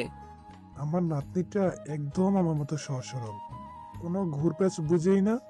আমি আবারও মদনের মতো মুখে এক বালতি হাসি বজাইয়া রাখা, নানু, ওর ব্যবহার তো এখনো সেই বিছানায় হিসু করা পিচ্চি বাচ্চাদের মতো, একদমই ঘোর প্যাচ বোঝে না। মনে মনে কইলাম, বইন একদমই ঘোর প্যাচ বোঝে না, শুধু ভেতর একটু জিলাপির প্যাচ আর কি। আমার শ্বশুর মশাই এই আইটেমটাকে কোথা থেকে কুড়াই আনছে কে জানে। তারপর খাওয়া দাওয়া শেষ করে একটু বিশ্রাম নিয়ে তারপর একা একা একটু ছাদে গেলাম। ও মা, ছাদে হিন্দি গান কে শুনে? ছাদের আবছালোয় চোখে পড়লো ছাদের এক কোণায় কেউ একজন উল্টো দিকে বসে এই এত রাতে হিন্দি গান শুনতেছে। আমি ওনার কাছে গিয়ে ওনার চেহারাটা দেখা মাত্রই আমার চোখ খুইলা মাটিতে পইড়া যাওয়ার অবস্থা। তারপর নিজেকে একটু সামনে নিয়ে আমতা আমতা করে বললাম, আব্বা, আপনি? আরে বাবা, তুমি বসো। না মানে আব্বা, রুমে বসে বোরিং লাগছিল তাই একটু ছাদে আসছিলাম আর কি। আচ্ছা আব্বা, আমি এত আগে যাচ্ছি। কথাটা বলেই আমি হুসাইন বোল্টের গতিতে হাইটটা ভাগা দিতে লাগলাম। জামাই শোনো, আরে এইদিকে আসো। আমি আবারও ওনার কাছে গিয়ে, জি আব্বা। আরে বসো, রুমে গিয়ে কি করবা? কথাটা বলেই আমার হাতে টান দিয়ে আমাকে ওনার কাছে বসিয়ে দিল। আমার কানের কাছে এসে ফিসফিস করে বলল, আচ্ছা বাবা, তুমি সত্যি বলো তো, খাবার টেবিলে বসে তুমি রিয়ার নামে যে প্রশংসা করলে তা সত্যি? একটু ইতস্ততা বোধ করে, কি বলেন আব্বা, আপনার মেয়ে তো ভালোই। ডাল মে কুছ কালা হ্যায়। জি আব্বা, কিছু বললেন? আরে না বাবারে, কেউ না বুঝলেও আমি তোমার দুঃখটা বুঝতেছি, কারণ ওর আম্মুর সাথে জীবনটা পার করতেছি তো। এটা একদমই তার মার মতো হয়েছে। লজ্জা শরম পকেট রাইখা, আব্বাজান, আপনি আমার মনের কথাগুলো বুঝতে পারছেন। আচ্ছা আব্বাজান, এই মাইয়াটা কি সত্যি আপনার? মানে? না মানে আব্বা, একটু আপনার সাথে মিলে না। আপনার মতো এত ভালো একটা মানুষের ঘরে কেমনে এই মাইয়া হইব? বাবারে, সবই আমার কপালের দোষ। জানো বাবা, কথাবার্তা পাকা হওয়ার পর তোমাকে অনেক খুঁজেছি, কিন্তু কোথাও পাই নাই। সে কি, আমাকে খুঁজছিলেন কেন? দেখো, আমি একটা পুরুষ মানুষ হয়ে আর একটা পুরুষের জীবনে কেমন যাই না শুই না ধ্বংস হতে দেই, তাই তোমাকে খুঁজছিলাম আগামী সতর্ক সংকেত জানানোর জন্য। কিন্তু বাপরে, তোমার কপালটাই খারাপ। আচ্ছা বাবা, বাদ দেন, যা হবার তা তো হয়ে গেছে। আপনি যখন আমার শাশুড়ি আমার সাথে জীবনটা পার করতে পেরেছেন, তাহলে আমাকেও পারতেই হবে। সিগারেটের প্যাকেট থেকে একটা সিগারেট বের করে আমাকে রিয়ার আব্বু দিয়ে বলে, এই নাও বাবা, সিগারেট খাও। আচমকা শ্বশুর আব্বার মুখে সিগারেট খাওয়ার কথা শুই না আমি কয়েক সেকেন্ডের জন্য হার্ট অ্যাটাক কইরা মরতে মরতে গিয়েও বেঁচে গেলাম। না না আব্বা, আমি এসব খাই না। আরে বাবা, লজ্জা পেও না তো। আমি জানি এই বয়সে বিড়ি খাওয়া একটা প্যারা থাকে। আমিও তোমার মতো প্রথম দিন শ্বশুর বাড়িতে গিয়ে বিড়ি খাইতে পারিনি। নাও, বিড়িটা মুখে নাও। বাপরে, এমন শ্বশুর মশাই থাকলে বাল আর বইয়ের আদর লাগতো না। কথা কন, ঠিক না বে ঠিক? আমি মুখে বিড়ি নিতে শ্বশুর মশাই লাইটার নিয়ে আমার বিড়িতে আগুন জ্বালিয়ে দিল। তারপর আমার পরনের শ্বশুর মশাই নিজেও একটা বিড়ি ধরাইয়া ঘুম টানতে লাগলো। আহা, শ্বশুর আর জামাই বৈশা একলগে বিড়ি খাওয়ার মজাই আলাদা। দুই ভাই থুক্কু, দুই জামাই শ্বশুর মিল্লা বিড়ি টানতাছি। এমন সময় হঠাৎ করে দেখি আমার শাশুড়ি আম্মা, রিয়ার নানু, রিয়ার মামি আর রিয়া আমাদের সামনে এসে হাজির। এসব কি? উড়ি মারে, বেশি বাল পাকনামি করতে গিয়া ধরা খাইয়া গেলাম। এখন কি করবো? দুই ভাই থুক্কু, দুই জামাই শ্বশুর মিল্লা বিড়ি টানতাছি। এমন সময় হঠাৎ করে দেখি আমার শাশুড়ি আম্মা, রিয়ার নানু, রিয়ার মামি আর রিয়া আমাদের সামনে আইসা হাজির। এসব কি? উড়ি মারে, বেশি বাল পাকনামি করতে গিয়া ধরা খাইয়া গেলাম। এখন কি করবো? শ্বশুর মশাইয়ের দিকে তাকাতেই দেখি উনি একেবারে অবুঝ পোলা পাইনের মতো চুপচাপ বইসা আছে, আর হাতের সিগারেটটাও উধাও। তারপর শ্বশুর মশাই আমার কানের কাছে এসে ফিস ফিস করে বলল, জামাই, ওনারা এইভাবে হুট করে চলে আসে? আমার পূর্বের অভিজ্ঞতা আছে বলে আমি সিগারেটটাও উধাও করে দিয়েছি। এখন তুমি একটা কিছু বলে ওনাদের সান্ত্বনা দিয়ে দাও। এই, তোমার কি কোনোদিনও বুদ্ধিশুদ্ধি হবে না? লুকিয়ে লুকিয়ে সিগারেট খাও ভালো কথা, এখন আবার জামাইকে নিয়ে খাচ্ছ। লজ্জা শরম কি আকাশে উঠাইছো? এই রে, এখন কি কমু? আমার শ্বশুর মশাইয়ের সাথে সাথে আমার মান সম্মানত মঙ্গল গ্রহে পাড়ি জমাইতেছে। এই রে, বুদ্ধি পাইয়া গেছি। আম্মা, আপনি আসলে ব্যাপার যেমন ভাবছেন ব্যাপারটা কিন্তু তেমন না। আপনার বুঝতে একটু ভুল হচ্ছে। আসলে আমার বাসায় বসে বোরিং লাগছিল, তাই একটু ছাদে আসছিলাম। আয়শা দেখি আব্বা মনে সুখ স্মোক করতেছে। এখন আপনি বলেন, উনি তো আমার আব্বা, আমি কেমনে যাই না শুই না উনারে মৃত্যুর মুখে ঠেলে দেই? আর আপনিও তো এখনো যথেষ্ট যুবতী, উনার কিছু হয়ে গেলে আপনার কি হইব? তাই উনার হাত থেকে বিড়িটা নিয়ে আমি উনাকে বুঝাইতেছি যে এটা আমাদের কোনো উপকার করে না, শুধুমাত্র অপকার ছাড়া। এইটা খাইলে ক্যান্সারের ঝুঁকি রয়েছে। মুহূর্তের মধ্যে খেয়াল করলাম আমার শাশুড়ি আম্মা আমার কাছে এসে আমার মাথায় হাত বুলাচ্ছে। বাবা, তুমি তোমার আব্বার একটু ভালো করে বুঝাও, উনি তো আমার কথা শুনতেই চায় না। আব্বা, আব্বা গো, আপনার যদি কিছু হইয়া যায় তাইলে আমি আব্বা কারে কমু? আপনি আমারে কথা দেন, আপনি আর বিড়ি খাইবেন না। আচ্ছা বাজান, আমি আর বিড়ি খামো না। তুমি আমার চোখ খুইলা দিছ। তুমি আমার মাইয়া জামাই না, তুমি আমার আব্বা। কথাটা কইয়াই আমারে জড়াইয়া ধইরা ওয়াও ওয়াও কান্না করাইয়া দিছে। তারপর কান্নাকাটি শেষ কইরা সবাইরে নিয়া ছাদ থেকে নামতে যাব, ঠিক তখনই আমার মহামান্য শ্বশুর মশাই আমার কানের কাছে এসে ফিসফিস করে বলল, জামাই তুমি কিন্তু হেব্বি টাউটা আছো। তারপর আমিও শ্বশুর আব্বা কানের কাছে গিয়ে ফিসফিস করে বললাম, আব্বা, মেয়ে মানুষ আপোষে না মানতে চাইলে পাম্মাইরা বসে আনতে হয়, আর কিছু টুকটাক মিছা কথা কমন লাগে আর কি। তারপর জামাই শ্বশুর হাত মিলাইয়া দুইজন দুইজনের জানুমানু লইয়া 2 রুমে গিয়ে ঘুমিয়ে পড়লাম। পরের দিন সকালে নাস্তা করে 2 জামাই শ্বশুর বেরিয়ে পড়লাম। জামাই, তোমার শাশুড়ি কালকে সারা রাত তোমার প্রশংসা শুধু কইরা গেছে। আব্বা, আমি কার মেয়ের জামাই সেটা দেখতে হইব না? আমি আপনার ধারাটা বজায় রাখবো না? জামাই, তোমার সাথে আমার এমন মিল হইব জানলে কবেই তোমারে খুঁজা বাইর করতাম, আমার মাইয়ারে তোমার হাতে তুইলা দিতাম। আব্বা, আপনার মতো এমন একটা শ্বশুর আমার মতো প্রত্যেকটা আপডেট পোলাপাইন আশা করে। থ্যাংক ইউ জামাই। ইউ আর মোস্ট ওয়েলকাম আমার কলিজা শ্বশুর মশাই। তারপর জামাই শ্বশুর কথা বলতে বলতে বাজারে পৌঁছাইলাম। বাজান, আসো, আকবাইজ দোকানের পেছনে গিয়ে 2টা বিড়ি খেয়ে আসি। আরে আব্বা, আপনি বিড়ি খাওয়ার জায়গাও রেডি কইরা রাখছেন? মনে মনে কয়েকবার চিল্লায় কইলাম, শ্বশুর মশাই জিন্দাবাদ। আরে বাবা, একটা সেফটির বিষয় আছে না, আমি তো লুকাইয়ে খাই, নয়তো তোমার শাশুড়ি জানলে পরে কেয়ামতের আলামত দেখাইবে। আব্বা, বুঝতে পারছি। তারপর বিড়ি খাওয়া শেষ কইরা 2 জন মিলে আবারও বাড়িতে চলে আসলাম। রাতে বিছানায় শুয়ে ফেসবুকিং করছিলাম, এমন সময় রিয়া এসে বলল, এই তুমি আম্মুকে কি উল্টাপাল্টা বলছো? আম্মু আমাকে বকা দিচ্ছে কেন? লেখুকা, আমি কখন আম্মারে কি কইলাম? তুমি আম্মুকে কেন বলছো আমি তোমার যত্ন করি না? ও মা, তা আমি কি মিথ্যা কথা বলছি নাকি? দেখো, আমি কোনো ঝামেলা করতে চাই না, তুমি আর এসব আম্মুকে বলবা না। মামা বাড়ির আবদার, সত্যি কথা বললেই দোষ, তা আমারে মেনে নিলেই তো পারো। আমি না তোমার মতো ছেলেকে কখনোই মেনে নেব না। এ ভাই শোন, তোর মতো পেতনি যে আমার মতো এমন কিউট একটা পোলা পাইছস, ওইটাই তোর 7 জন্মের ভাগ্য। আবার মুখে মুখে তর্ক করে। উফ, আমি না তোমার সাথে আর কথা বলতে চাচ্ছি না। তো আমি কি কথা কইবা চাইতেছি নাকি?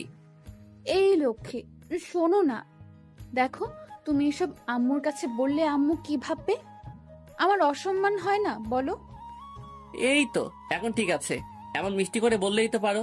এমন চিল্লাইয়া কইলে তোমার কথা শুনতে মন চায়। আচ্ছা ঘুমাও। মনে মনে কমু নাকি, আরো বেশি কইরা কমু।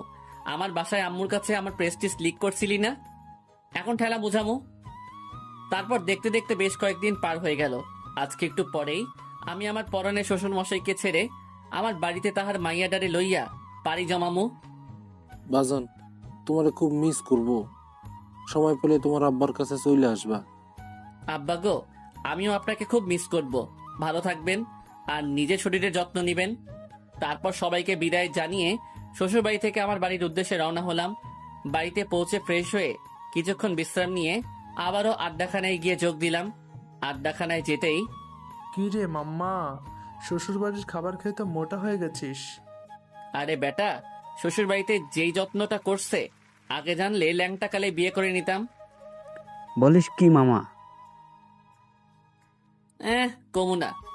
বুঝতে পারছি, ওই ঝাড়া খায়া ফিট হয়ে গেছস।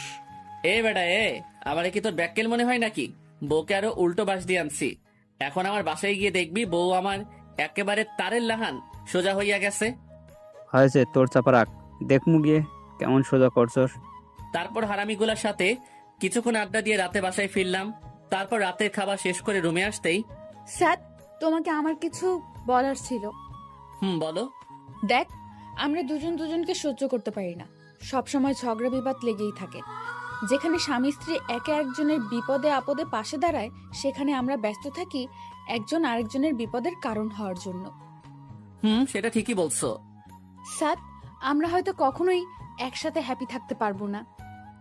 আচ্ছা, আমরা চাইলেই তো সবকিছু ভুলে গিয়ে আবারও নতুন করে শুরু করতে পারি। সেটা সম্ভব না, কারণ আমরা দুজনেই একই ক্যাটাগরির। আচ্ছা ঠিক আছে, আমি আর কখনো তোমার সাথে অকারণে ঝগড়া করব না, কখনো তোমার কষ্টের কারণ হব না। না স্যার, এটা বলা যতটা সহজ, করা ততটাই কঠিন। তাহলে তুমি কি বলতে চাচ্ছ? স্যার, আমাকে ভুল বোঝো না। আমি তোমার সাথে থাকতে পারবো না। মানে আমি ডিভোর্স চাই। রিয়ার মুখে এই কথাটা শোনা মাত্রই আমি বাকরুদ্ধ হয়ে গেলাম। তারপর নিজেকে কিছুটা স্বাভাবিক করে নিয়ে বললাম, তো তুমি আমার সাথে মজা করছো তাই না? না, আমি তোমার সাথে মোটেও মজা করছি না। আচ্ছা, আমি তো বলেছি আমি আর তোমার কষ্টের কারণ হব না, আর তোমাকে কখনো কোনো ধরনের প্রেশার ক্রিয়েট করব না। আচ্ছা, আমি ভুল করে থাকলে প্লিজ মাফ করে দাও। দেখো স্যার, এসব বলে আর কোনো লাভ হবে না। আমি তোমাকে চাই না, সেটা একবার বোঝার চেষ্টা করো। রিয়া, আমি নিচে ঘুমাবো, তোমার সাথে কখনো বাজে ব্যবহার করব না। প্লিজ রিয়া, দেখো আমার আম্মু তোমায় অনেক ভালোবাসে, আমি ওনাকে কি জবাব দেব? উনি অনেক কষ্ট পাবে। প্লিজ রিয়া। উফ স্যার, তুমি বুঝতে চাচ্ছ না কেন? তোমার সাথে থাকাটা আমার পক্ষে সম্ভব না। আচ্ছা, অনেক রাত হয়েছে, এখন ঘুমাও, আমরা সকালে কথা বলি। কি যেন ভেবে বলল রিয়া। আচ্ছা ঠিক আছে, ঘুমাও। না, তুমি ঘুমাও, আমি একটু বাইরে যাব। কথাটা বলার সাথে সাথে রিয়া কিছু না বলে চুপচাপ শুয়ে পড়লো। আর আমি বাইরে এসে করিডোরে দাঁড়িয়ে ভাবছি আমার ভুলটা কোথায়। আচ্ছা, আমি তো ওকে বলেছি আমি আর ওকে বিরক্ত করব না, তবুও ও বুঝতে চাচ্ছে না কেন? আমার নিজের জন্য এতটা কষ্ট হচ্ছে না, তবে আমি আমার ফ্যামিলিকে কি জবাব দেব? কি বলবো আম্মুকে? কথাগুলো ভাবতে ভাবতেই চোখের কোণ থেকে কয়েক ফোঁটা জল গড়িয়ে পড়লো। তারপর রুমে গিয়ে একটু ঘুমানোর চেষ্টা করলাম, কিন্তু চোখের পাতাটা কোনোভাবেই এক করতে পারছি না। বুকের ভেতরটার ভয়ানক তীব্র যন্ত্রণায় ছটফট করছি। রিয়ার দিকে তাকিয়ে দেখি ও নিশ্চিন্তে ঘুমাচ্ছে। খুব ইচ্ছে করছে ওর মায়া মাখা মুখটায় একটা সুখের পরশ এঁকে দিয়ে খুব করে বলতে, প্লিজ তুমি আমাকে ছেড়ে যেও না। আচ্ছা, হঠাৎ ওর ছেড়ে যাওয়ার কথায় আমি এত কষ্ট পাচ্ছি কেন? আমি কি তাকে সত্যি সত্যি ভালোবেসে ফেলেছি? না, কিছুই বুঝে উঠতে পারছি না। সকালে রিয়া নাস্তা করে রুমে আসতেই বললাম, রিয়া রেডি হয়ে নাও, উকিলের কাছে যাব তোমার ডিভোর্সের জন্য। ভেবেছিলাম কথাটা শোনার পর রিয়া কিছুটা শকড হবে, কিন্তু তেমন কিছুই ঘটলো না। উল্টো ও স্বাভাবিক স্বরে বলল, আমি রেডি হয়ে নিচ্ছি। তুমি নাস্তা করবে না? না, বাইরে খেয়ে নিব, তুমি রেডি হয়ে নাও।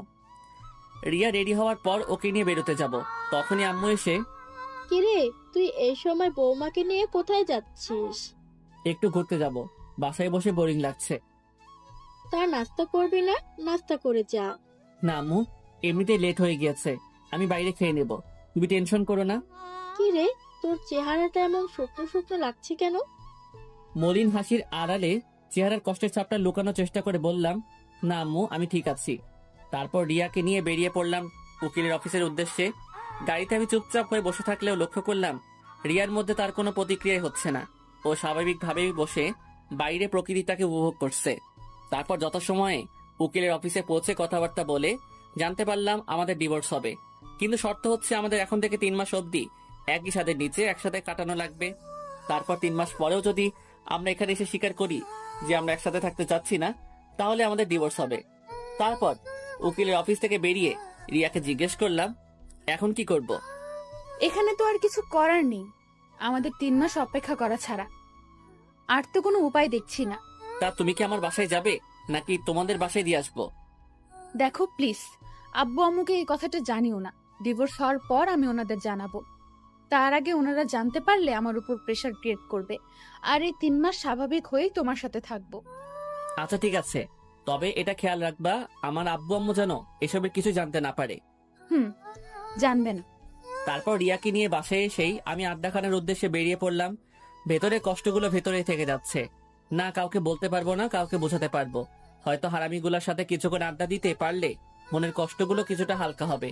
আর মনে রাস্তায় হাঁটছি আর এই কথাগুলো ভাবতেছি, যত কিছুই ঘটে যাক না কেন কাউকে কিছু বুঝতে দেওয়া যাবে না।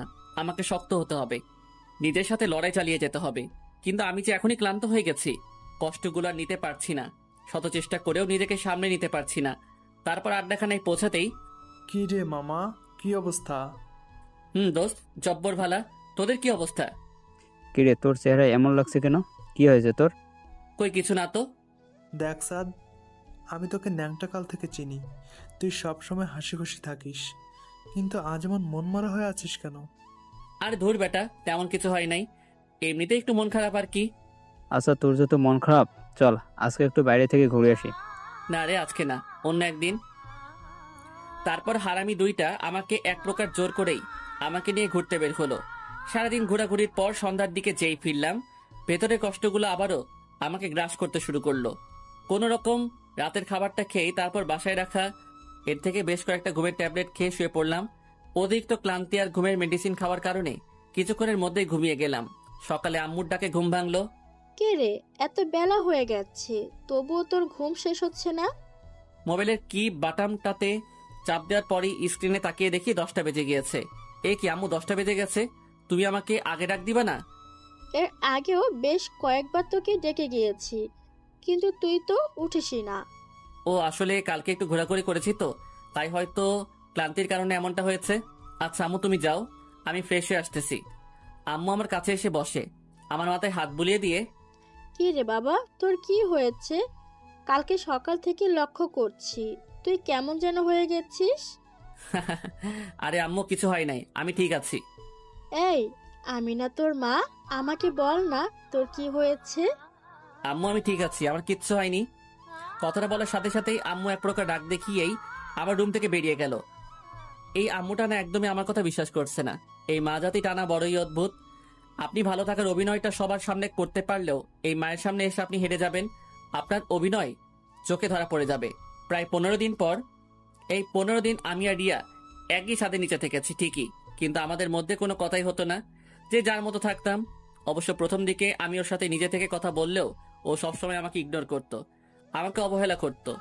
এক কথায় আমাকে তার বিরক্ত লাগতো। তাই এখন আর আমিও তাকে বিরক্ত করি না। রাতে খাবার খেয়ে রুমে আসতে রিয়া বলে উঠল, স্যার, কালকে একটু আমার ফ্রেন্ডের বাসায় যাওয়া লাগবে, খুব অসুস্থ, তাই একটু দেখতে যাব। আমাকেও যেতে হবে, আম্মুকে নিয়ে যাও। না না, আমি একাই যেতে পারবো। সে কি, একা কিভাবে যাবে? আচ্ছা ঠিক আছে, আমি তোমায় নিয়ে যাব। দেখো, তোমার সাথে আমার ডিভোর্স হয়ে গেছে, কয়েকদিন পর কাগজটা পেলেই আমরা দুজন দু রাস্তায়। প্লিজ, আমি এখন। এতটুকু বলে রিয়া থমকে গেল। কি ব্যাপার, কি হয়েছে, এমন করতেছো কেন? রিয়া কিছু বলতে পারছে না, শুধু আমার পিছনের দিকে তাকিয়ে কেমন যেন করতেছে। আমি হুট করে পিছনের দিকে তাকাতেই দেখি আম্মু আমার পিছনে দাঁড়িয়ে আছে। তার মানে কি আম্মু আমাদের সব কথা শুনে ফেলেছে? পায়ের নিচ থেকে মাটি সরে যেতে লাগলো, চারদিকটা কেমন যেন অন্ধকার হয়ে যেতে লাগলো। আম্মুকে এখন কি বলবো, আমার মাথায় কিছুই আসতেছে না। আম্মু কিছু বলতেছে না, শুধু চুপচাপ দাঁড়িয়ে একবার আমার দিকে আর একবার রিয়ার দিকে তাকাচ্ছে। তারপর হঠাৎ করেই আম্মু আমাদের কিছু না বলে রুম থেকে চলে গেল। আই এম সরি, আমি ভাবি না এমনটা হয়ে যাবে। আচ্ছা তুমি ঘুমাও, আমি আম্মুর কাছে যাচ্ছি। শোনো, আমি কি তোমার সাথে আসবো? না, তোমার আসার দরকার নেই, তুমি ঘুমাও। কথাটা বলেই আমি আম্মুর রুমের দিকে পা বাড়ালাম। আম্মুর রুমে প্রবেশ করতে দেখলাম আম্মু হুইল চেয়ারে বসে দোল খাচ্ছে। আমি আম্মুর কাছে যেতেই আম্মু চেয়ার থেকে উঠে দাঁড়িয়ে বলল, ছাদে আয়। তারপর আম্মু ছাদের দিকে যাওয়ার জন্য পা বাড়াতে লাগলো, আর আমিও আম্মুর সাথে সাথে ছাদে পৌঁছালাম। আমাকে জানালি না কেন? আম্মু, তুমি কষ্ট পাবে তাই। তো আজ না কাল তো সবাই জানবে। কিন্তু যে কয়েকদিন এটা চাপা থাকবে ততদিনই তো তোমরা একটু হাসি খুশি থাকবে। আম্মু প্লিজ, তুমি এই বিষয়টা আর অন্য কাউকে জানিও না। আচ্ছা, তোদের সমস্যাটা কি? আম্মু প্লিজ, ওসব জানতে চেও না। তুমি প্লিজ এই কথাটা আর কাউকে বইলো না। আম্মু কিছুক্ষণ চুপ থেকে বলে, আচ্ছা, তবে এটা ঠিক করছিস না। কথাটা বলেই আম্মু ছাদ থেকে নিচে চলে যেতে লাগলো। পরের দিন সকালে নাস্তা করে রিয়া তার বান্ধবীর বাড়ি যাওয়ার জন্য রওনা হয়ে গেল। তারপর প্রায় বিকেলের দিকে বাসায় আসলো। রিয়া বাসায় আসতেই আমি আড্ডাখানার উদ্দেশ্যে বেরিয়ে পড়লাম। আড্ডাখানায় যাওয়ার পথে আমার এক স্কুল ফ্রেন্ড ইকবালের সাথে দেখা। আরে সাত, তুই কেমন আছিস? ভালোই, তোর কি অবস্থা? হ্যাঁ ভালো। তা তোকে তো দেখাই যায় না, থাকিস কোথায়? আরে দোস্ত, ভৈরব হাজী আহমদ কলেজে অ্যাডমিট হয়েছিলাম। এখন তো বাসা থেকে গিয়ে প্রতিদিন কলেজ করা সম্ভব না, আর নানার বাড়ি তো ভৈরবে। তাই নানা বাড়িতে থেকেই পড়াশোনাটা চালাতে হচ্ছে। ও আচ্ছা। তারপর বল, তোর কি অবস্থা? শুনলাম বিয়ে করে নিয়েছিস। তা মামা, ভাবিটাকে তো দেখালি না। তোর ভাবিকে তো আগেই দেখেছিস। মানে? রিয়াই তোর ভাবি। কি? তার মানে তুই যার সাথে রিলেশনে গিয়েছিলি? হুম। কিন্তু আমি তো সকালের দিকে খালার বাসা থেকে আসার সময় রিয়াকে দেখলাম অন্য একটা ছেলের সাথে একই রিক্সায় ঘুরে বেড়াচ্ছে। ওর কথাটা শোনা মাত্রই ভেতরটা কেমন যেন কেঁপে উঠলো। আরে না, কি বলিস? রিয়া তো রিয়ার বান্ধবীর বাসায় গিয়েছে। তুই হয়তো ভুল দেখেছিস। আরে না বেটা, আমার নিজ চোখে দেখেছি। তাহলে হয়তো ওর কোনো আত্মীয় টাত্মীয় হবে। আচ্ছা দোস্ত, তাহলে চল আড্ডাখানায়। না রে দোস্ত, আমার একটু বাজারে ভেতরে কাজ আছে। ও আচ্ছা, ঠিক আছে, ভালো থাকিস। তুইও। তারপর আমিও আড্ডাখানার উদ্দেশ্যে পা বাড়ালাম। মাথাটা কেমন যেন ঘুরছে। তাহলে রিয়া কি আমাকে মিথ্যে বললো? ও কি কারোর সাথে রিলেশনে জড়িয়ে গিয়েছে? না না, এটা কিভাবে সম্ভব? ও তো এমনটা করলে অন্তত আমি টের পেতাম না। কিছুই ভাবতে পারছি না। সবকিছু যেন মাথার উপর দিয়ে যাচ্ছে না, কিছুই ভালো লাগছে না। তাই আড্ডাখানায় না গিয়ে আবারও বাসার দিকে পা বাড়ালাম। বাসায় পৌঁছে আমার রুমে যেতেই দেখি রিয়া বিছানায় শুয়ে টিভি দেখছে। আমি টিভি রিমোটটা হাতে নিয়ে টিভিটা অফ করে দিতেই রিয়া বলে উঠলো, কি ব্যাপার, টিভি অফ করলো কেন? চেয়ারে বসতে বসতে, তুমি তোমার কোন ফ্রেন্ডের বাসায় গিয়েছিলে? কেন? জানতে চাচ্ছি আর কি। আমি তোমার সব প্রশ্নের উত্তর দিতে বাধ্য নই। হ্যাঁ সেটাই তো, কারণ আমার সব প্রশ্নের উত্তর দিতে গেলে তো তোমার সব কুকর্ম ধরা পড়ে যাবে। কি বাজে কথা বলছো? তুমি তোমার কোনো মেয়ে ফ্রেন্ডের বাসায় যাওনি। তুমি কার সাথে ঘুরতে বের হয়েছিলা? কোনো নাগরের সাথে? দেখো সাদ, তুমি কিন্তু সীমা অতিক্রম করছো। আমি আফরিনের বাসায় গেছিলাম, ও অসুস্থ। তুমি আফরিনকে কল দিয়ে জানতে পারো। পকেট থেকে মোবাইলটা বের করে আফরিনকে কল দিলাম। কল রিসিভ হতেই, আসসালামু আলাইকুম। ওয়ালাইকুম আসসালাম। ভাইয়া কেমন আছেন? জি বোন, ভালো। শুনলাম তুমি নাকি অসুস্থ। জি ভাইয়া, একটু সিক। আচ্ছা, রিয়া তোমাকে দেখতে যাওয়ার কথা বলছিল। ও কি তোমার ওখানে গিয়েছিল? জি ভাইয়া, সকালে এসেছিল। ও আচ্ছা, ঠিকঠাক সময় মেডিসিন খেয়ে নিও। রাখছি তাহলে। তারপর লাইনটা কেটে দিতেই, এবার বিলিভ হয়েছে তো? দেখো, আমাদের আর কিছুদিন পরেই ডিভোর্স হয়ে যাবে। এর আগে আমি আর কোনো ঝামেলা চাচ্ছি না। কথাটা বলেই রিয়া রুম থেকে বেরিয়ে গেল। আমারও ভালো লাগছিল না, তাই বিছানায় শুয়ে পড়লাম একটু বিশ্রামের জন্য। কিন্তু মাথা থেকে একটা বিষয় কিছুতেই যাচ্ছে না। ইকবাল কি তাহলে সত্যি ভুল দেখলো? 21 দিন পর, রাত প্রায় 3টা, কোন এক অজানা কারণে ঘুমটা ভেঙে গেল। হঠাৎ বিছানার দিকে চোখ যেতেই দেখি রিয়া বিছানায় নেই। কি ব্যাপার, এত রাতে রিয়া কোথায় যাবে? মুহূর্তের মধ্যে আবার ভাবলাম হয়তো টয়লেটে গিয়েছে। কথাটা ভেবেই আবার চোখের পাতা বন্ধ করে ঘুমানোর চেষ্টা করলাম। কিন্তু রহস্যময় ব্যাপার হলো, আমার কেন যেন মনে হচ্ছিল কিছু একটা ঝামেলা আছে। না, একটু সজাগ থেকে দেখি তো। টয়লেটে গেলে তো 15 মিনিটের বেশি লাগার কথা না। 20 মিনিট হয়ে যাবার পরও রিয়ার কোনো খোঁজই নাই। বিছানা থেকে উঠে দৃঢ় পায়ে আস্তে হাসতে টয়লেটের দরজার কাছে গিয়ে দরজায় কান রাখতে যা শুনলাম তা শোনার জন্য মোটেও প্রস্তুত ছিলাম না। ভেতরে যা ঘটছে, রিয়া সম্ভবত কারোর সাথে সম্পর্কে জড়িয়ে গিয়েছে, আর তার সাথে মোবাইলে কলের মাধ্যমে কথা বলছে। বাবু, তুমি একদম টেনশন করো না তো। সাদের সাথে আমার ডিভোর্সটা হয়ে গেলেই আমরা বিয়ে করে নেব। কি বলো তুমি এইসব? আমি টেনশন করবো না তো কে করবে? তোমাকে অন্যের ঘরে রেখে আমি কিভাবে টেনশন মুক্ত থাকি তুমি বলো? আমি বুঝি তোমার কষ্ট হয়, কিন্তু আমিও তো তোমাকে ছাড়া ভালো নেই। আর মাত্র 2 মাস 9 দিন, তারপরেই আমরা এক হয়ে যাব। না, কথাগুলো আর শুনতে পারছি না। দরজার কাছে কানটা সরিয়ে নিলাম। ভেতরটা কষ্টে আর ঘৃণায় ফেটে যাচ্ছে। আমি কিনা তাকে হারানোর যন্ত্রণায় শেষ হয়ে যাচ্ছিলাম। দরজার সামনে দাঁড়িয়ে আছি, প্রায় 10 মিনিট হয়ে গেছে। কিছুক্ষণ পরে রিয়া টয়লেট থেকে বের হতেই আমাকে দেখে থমকে গেল। ভয়ার্ত চেহারা নিয়ে রিয়া আমার দিকে এক দৃষ্টিতে তাকিয়ে আছে। কিছুক্ষণ পরেই রিয়া টয়লেট থেকে বের হতেই আমাকে দেখে থমকে গেল।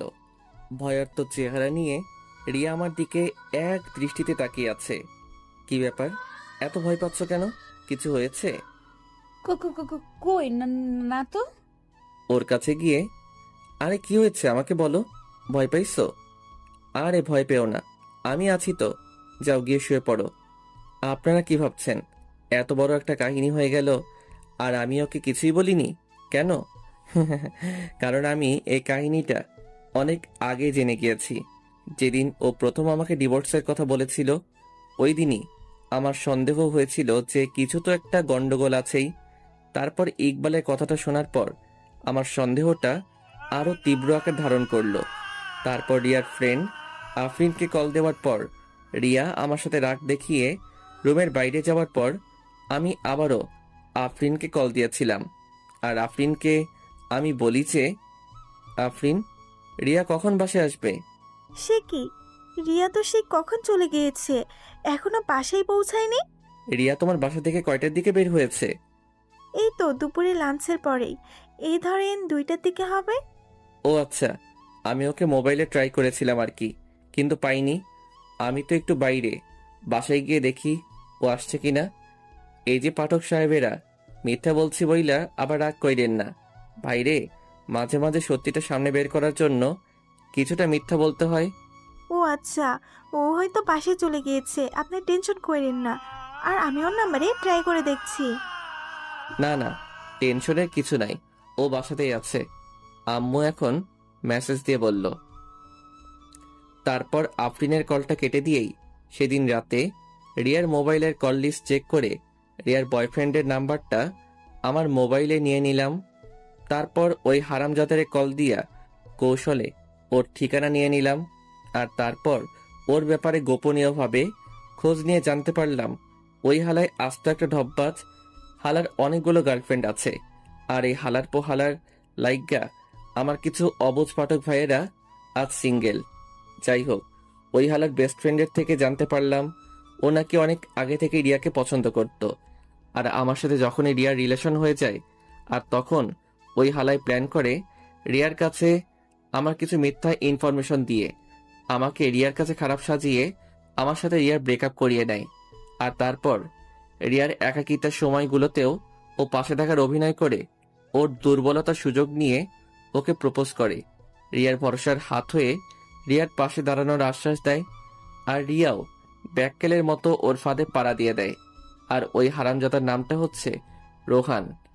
আর রোহানের ফ্রেন্ডের সাথে কথা বলে যতটুকু জানতে পারলাম, রিয়া নাকি আমাকে অসম্ভব ভালোবাসতো, কিন্তু রুহাইন্নার দেওয়া কিছু ভুল ইনফরমেশনের জন্য ও আমাকে ছেড়ে যেতে বাধ্য হয়েছিল। আর সবকিছু জানার পরও আমি এখনো কেন চুপ আছি, রিয়াকে কেন সবকিছু বলে দিচ্ছি না, এই প্রশ্নটা আপনাদের মনে করান আসছে তো? দেখেন, আমি যদি এখন রিয়াকে সবকিছু বলে দেই তাহলে রিয়া আমাকে বিশ্বাস নাও করতে পারে। তাই আমি আর আমার হারামি দুইটা বেস্ট লইয়া একখান সেই লেভেলের প্ল্যান তৈরি করলাম। আর আমাদের প্ল্যানটা হচ্ছে, রোহান যখনই তার অন্য গার্লফ্রেন্ডের সাথে মিট করতে যাবে তখনই সরাসরি রিয়াকে সেখানে যে কোনো উপায়ে হাজির করে ওই হালার আসল রূপটা রিয়ার সামনে লাইভ উপস্থাপন করব।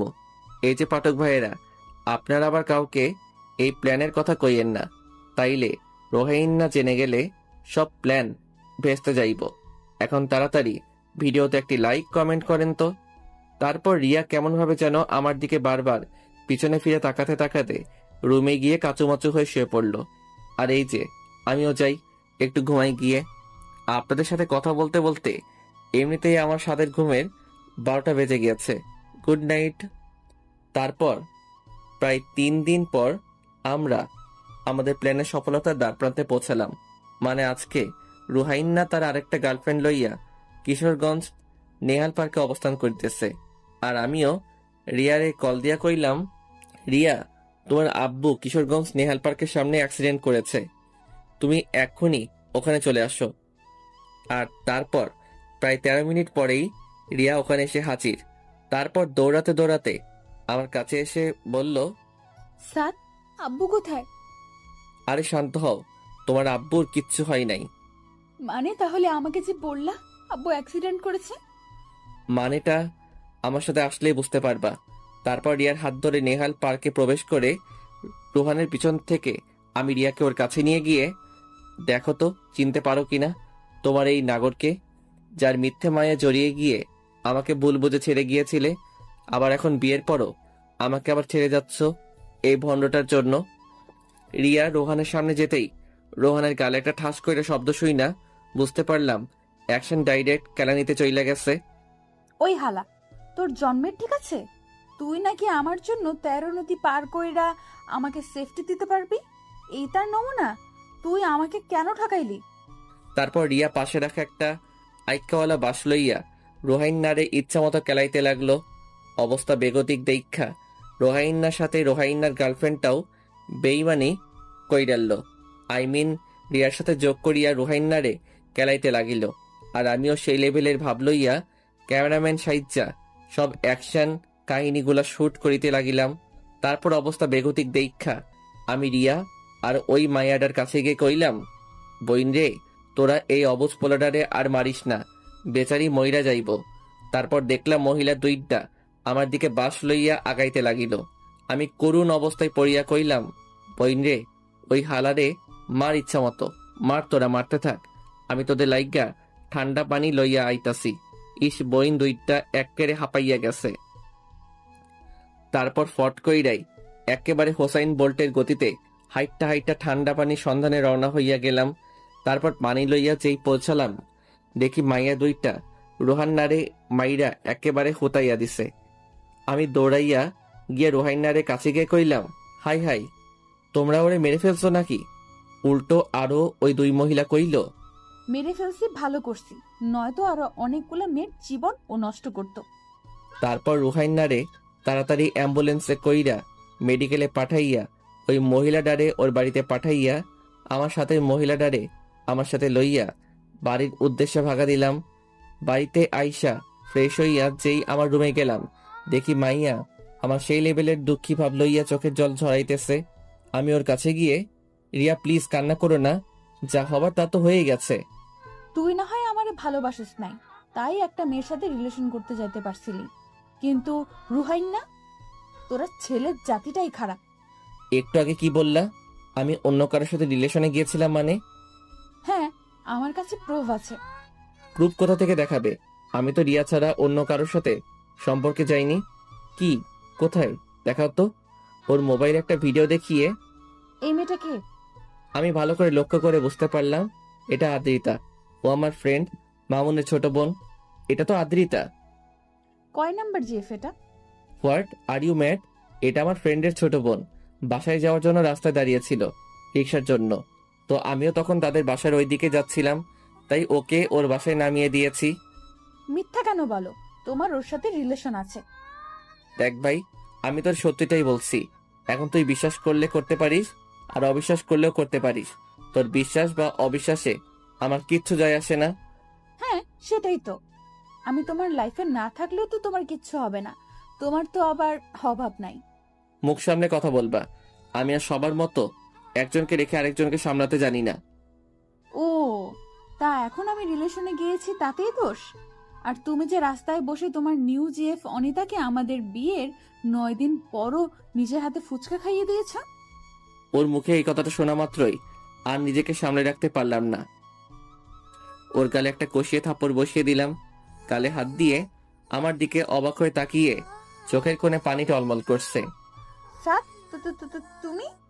হ্যাঁ, আমি অনেক সহ্য করছি তোমার ফালতু বকবকানি, মিথ্যা অপবাদ। আর কত দিবা? আমার লাইফটা তুমি বরবাদ করে দিয়েছ। আনিতা আমার ভাগ্নি হয়, ও মাত্র ক্লাস 6-এ পড়ে, আর তুমি ওকেও রেহাই দিলা না। একটা মানুষের মনের চিন্তাধারা যে এতটা নীচ আর জঘন্য হতে পারে তা আমার ভাবা ছিল না। আর শুনো, আমি এই রিয়া ছাড়া আর অন্য কাউকে মন দিতে পারিনি, তাই অন্য কারোর সাথে সম্পর্কেও জড়াতে পারিনি।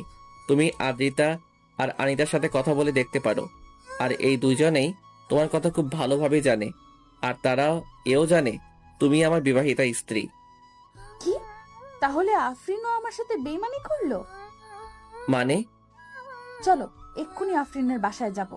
তোমার প্রয়োজন থাকলে তুমি যাও, আমি যেতে পারবো না। আমার হাতটা ছেড়ে দিয়ে। ও, তার মানে তোমার মনে ভেজাল আছে, তাই তুমি যেতে চাচ্ছ না।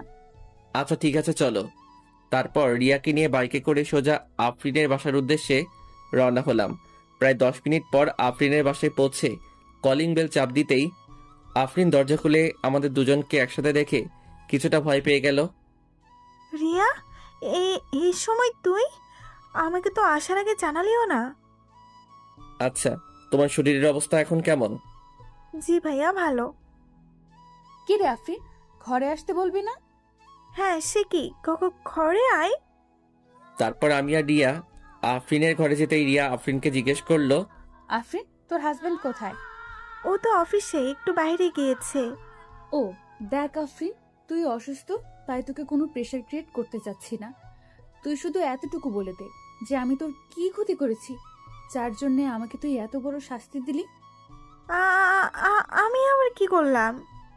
তুই গত মাসে আমাকে কয়েকটা ছবি দেখিয়েছিলি যেখানে সাদ অনিতাকে ফুচকা খাইয়ে দিচ্ছে, আর তুই এও বলেছিলি যে সাদের সাথে নাকি অনিতার সম্পর্ক আছে, আর এটা তুই অনিতার মুখ থেকেই জেনেছিলি। আফরিন চুপচাপ হয়ে নিচের দিকে তাকিয়ে বসে আছে। কি ব্যাপার, কিছু বলছিস না যে? তুই আমার সাথে এটা কেমনে পারলি? অন্তত তুই তো জানতিস আমি সাদকে কতটা ভালোবাসতাম। ওর সাথে সম্পর্কে যাওয়ার কিছুদিন পরই রোহান আমাকে আজে বাজে কিছু মিথ্যা নাটক সাজিয়ে আমার কাছে সাদকে খারাপ বানিয়ে আমাকে সাদের জীবন থেকে সরিয়ে দিয়েছিল। ভেবেছিলাম বিয়ের পর অন্তত সাদকে আমি আমার রূপের জালে ফাঁসিয়ে আমার প্রেমে ফেলে দিব। ভাবতাম অন্য কারোর সাথে রিলেশন বিয়ের আগে করেছে, বিয়ের পর তো অনেকেই আছে যারা ভালো হয়ে যায়। অথচ দেখ, সাদ কিন্তু আমি ছাড়া কখনো কারোর সাথে রিলেশনে যায়নি। এই ছেলেটা আমার সুখের জন্য সব করেছে, আর বিনিময়ে আমি তাকে শুধু কষ্টই দিয়েছি। তুই জানিস আফরিন, ও আমাকে কতটা ভালোবাসে। দেখ না, আমি আমাদের বিয়ের 9 দিনের মাথায় যখন আমাকে জানিয়েছিলি সাদ অনিতার সাথে রিলেশন করে, তারপর আবারও আমার কাছ থেকে মন ভেঙে গেল। জানিস, অনেক কান্না করেছি সেদিন। যেদিন মানুষটাকে এতটা ভালোবাসি সেই মানুষটার কাছেই নিজে থেকে ডিভোর্স চেয়েছি, আর ও আমার সুখের জন্য আমাকে ডিভোর্স দিতেও রাজি হয়েছে। আজ ওর আম্মুর কাছে এই দোষ নিজের ঘাড়ে চাপিয়ে আমাকে ওর আম্মুর কাছে ভালো মেয়ে হিসেবে রেখে দিয়েছে। অথচ দেখ, ওর আম্মু এই কারণে আর ওর সাথে কথা বলা বন্ধ করে দিয়েছে। একটা মানুষকে আর কত কষ্ট দেওয়া যায়। আচ্ছা আফরিন, তোর উপর আমার কোনো প্রতিশোধ নেওয়ার ইচ্ছে নেই, শুধু এইটুকু আমি জানতে চাই, আমি তোর কি এমন ক্ষতি করেছিলাম যার জন্য তুই আমাকে এত বড় শাস্তি দিলি?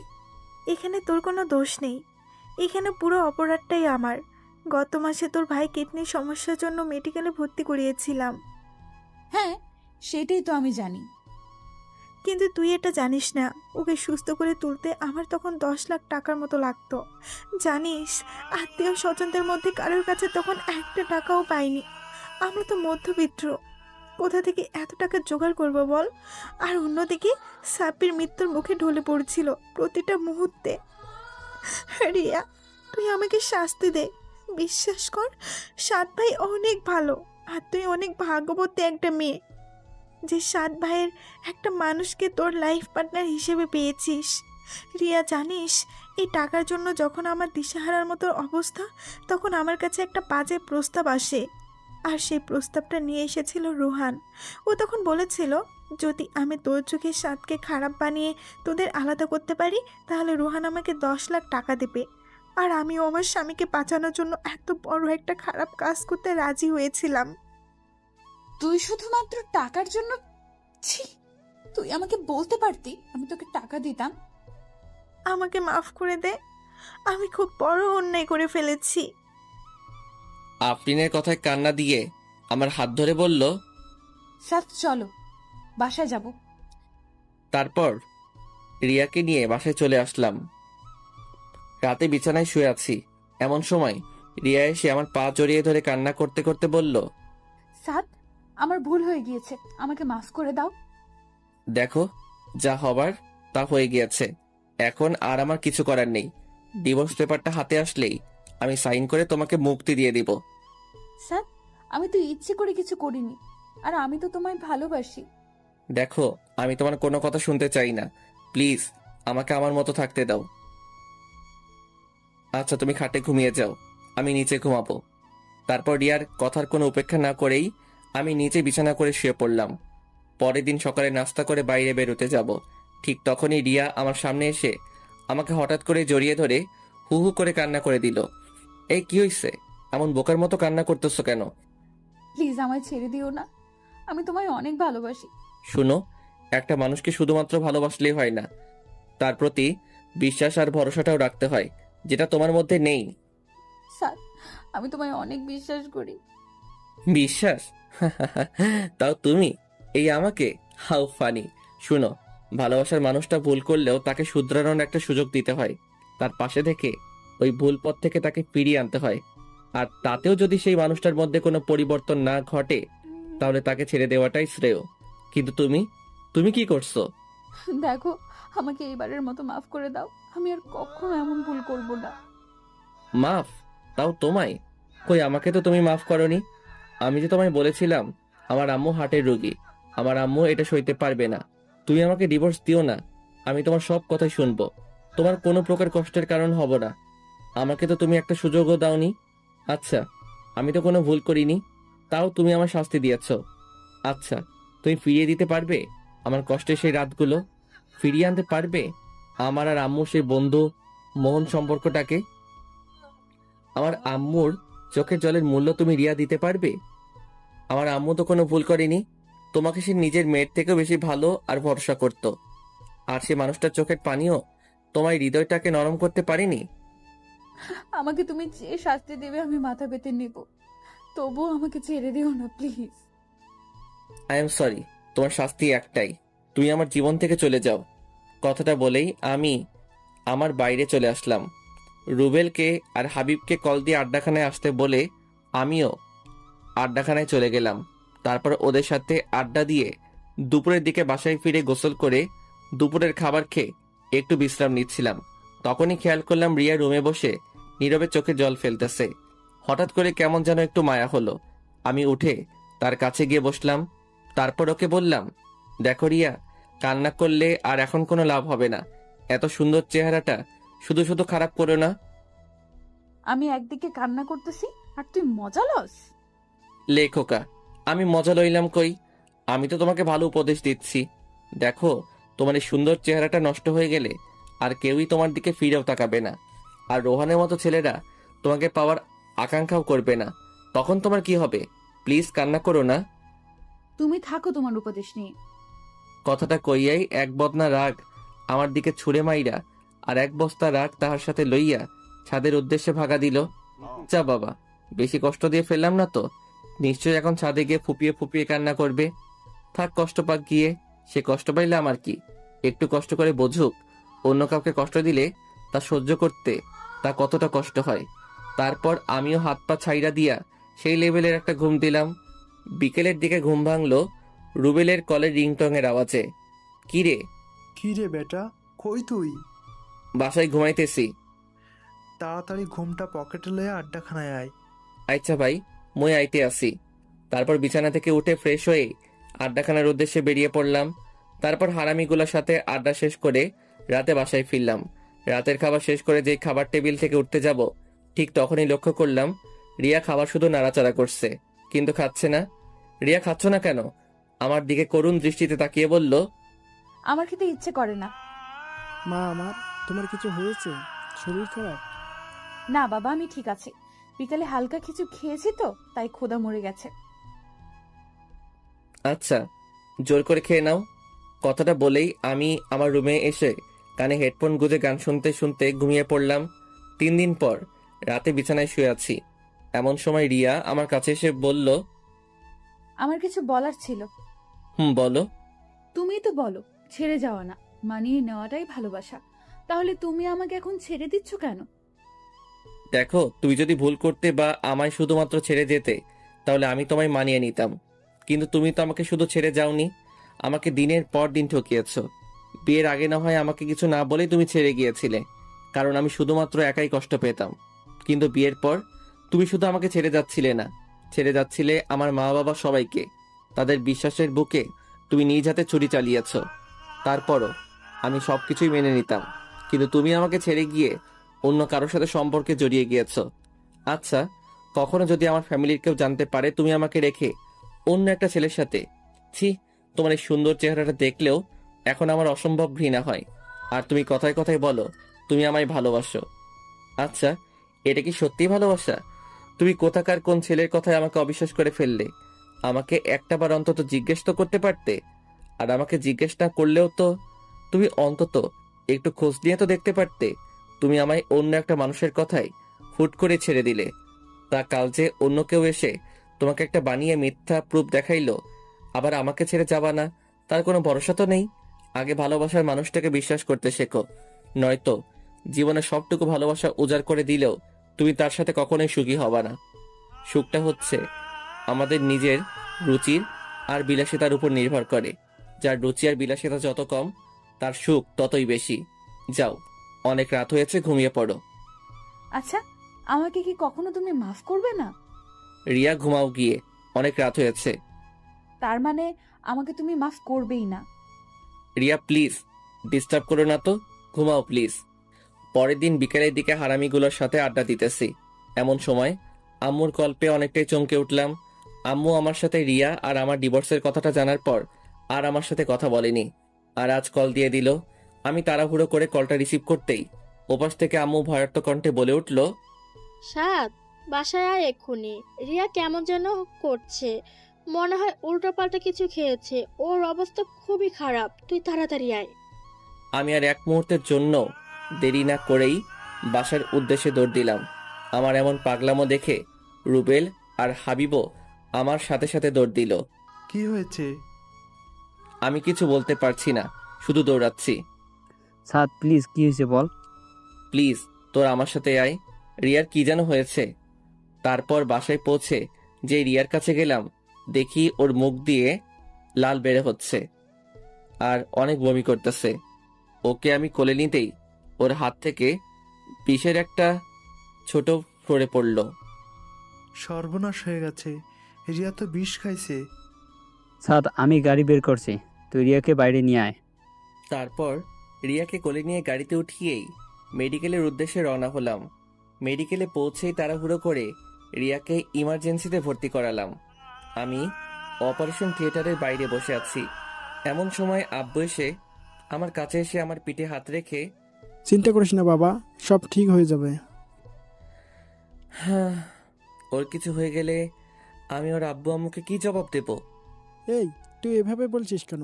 সব ঠিক হয়ে যাবে তো। তাই যেন হয়। প্রায় ঘন্টাখানেক পরেই অপারেশন থিয়েটার থেকে ডক্টর বেরিয়ে আসলো।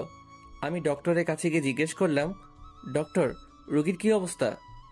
আপনারা সঠিক টাইমে নিয়ে আসতে পেরেছেন, তাই রুগীর তেমন কোনো প্রবলেম হয়নি। রুগী ঠিক আছে।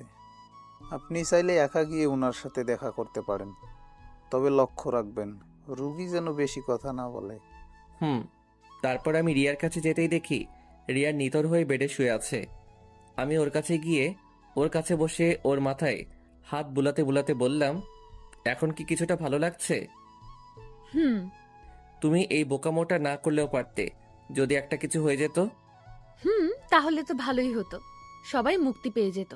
আমার মতো মেয়েদের এই পৃথিবীতে না থাকাই ভালো। অন্তত আমার জন্য অনেকগুলো মানুষের জীবনের সুখগুলো হারিয়ে যেত না। তোমরা মেয়েরা একটা জিনিস খুব ভালো পারো, সেটা কি জানো? অভিমান। এই অভিমানটা কখনো অন্য কারোর উপর দেখিয়ে বেশ কয়েকটা মানুষের জীবন বিপাকে ফেলে দাও, আবার কখনো নিজের উপর দেখিয়ে বোকার মতো নিজেকে শেষ করে দাও। আচ্ছা, তোমরা কি এটা পারো না যে যেই ভুলগুলোর জন্য আজকে তোমার জীবনটাকে শেষ করে দিতে হচ্ছে, নিজের অভিমানটাকে কাজে লাগিয়ে সেই ভুলগুলো শুধরে নিতে পারো না? একটা কথা সবসময় মনে রাখবে, হেরে যাওয়া না, লড়াই করে বেঁচে থাকার নামই জীবন। আমি কার জন্য লড়াই করব, কার জন্য বেঁচে থাকবো? আমার সবকিছুই যে আমি শেষ করে দিয়েছি।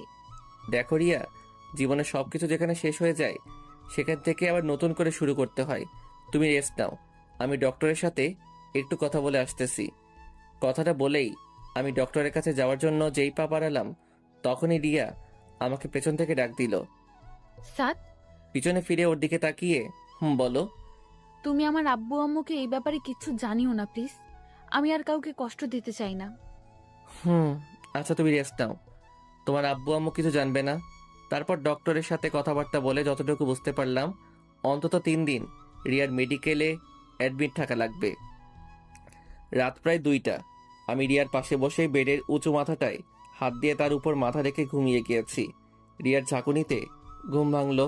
আমি হন্তদন্ত করে উঠে চোখ কসলাতে কসলাতে বললাম, তোমার কি খারাপ লাগছে? আমার দিকে অসহায়ের মতো তাকিয়ে বলল, আমার না খুব ক্ষুধা লেগেছে, আমাকে কিছু খেতে দাও না। আমার বুকের ভেতরটা অজানা মায়ায় হুট করে কেঁপে উঠল। ওর এই খাবার চাওয়ার ভঙ্গিমাটা এতটাই করুণ আর কষ্টের ছাপ বজায় রাখছিল। ইচ্ছে হচ্ছিল নিজের কলিজাটা ওকে দিয়ে দেই, কিন্তু ও তো এখন চাইলেই খেতে পারবে না। ডক্টরের পারমিশন ছাড়া খাওয়াতে গেলে অনেক বড় ধরনের কোনো অ্যাক্সিডেন্ট ঘটে যেতে পারে। তাই ওকে সান্ত্বনা দিয়ে বললাম, এই তো লক্ষ্মী, সকাল হয়ে গিয়েছে, আর একটু ঘুমাও, সকাল হলেই তোমায় আমার নিজের হাতে খাইয়ে দিব। আমার দিকে কিছুক্ষণ তাকিয়ে থেকেই চোখটা বুজে ঘুমানোর চেষ্টা করলো। তারপর সকালে ডক্টর আসার পর রিয়াকে চেক আপ করে ডক্টর জানালো যে দুপুরের দিকে তাকে খাওয়ানো যাবে, তবে খুব অল্প পরিমাণ খাবার খাওয়াতে হবে। তারপর আমি রিয়ার কাছে যেতেই রিয়া বলল, তুমি টেনশন করো না তো, ডক্টর যা বলেছে আমি সব শুনেছি। আমি এখন একটু ঘুমাই, আর তুমি খেয়ে নাও। না খেয়ে খেয়ে কতটা শুকিয়ে গিয়েছো।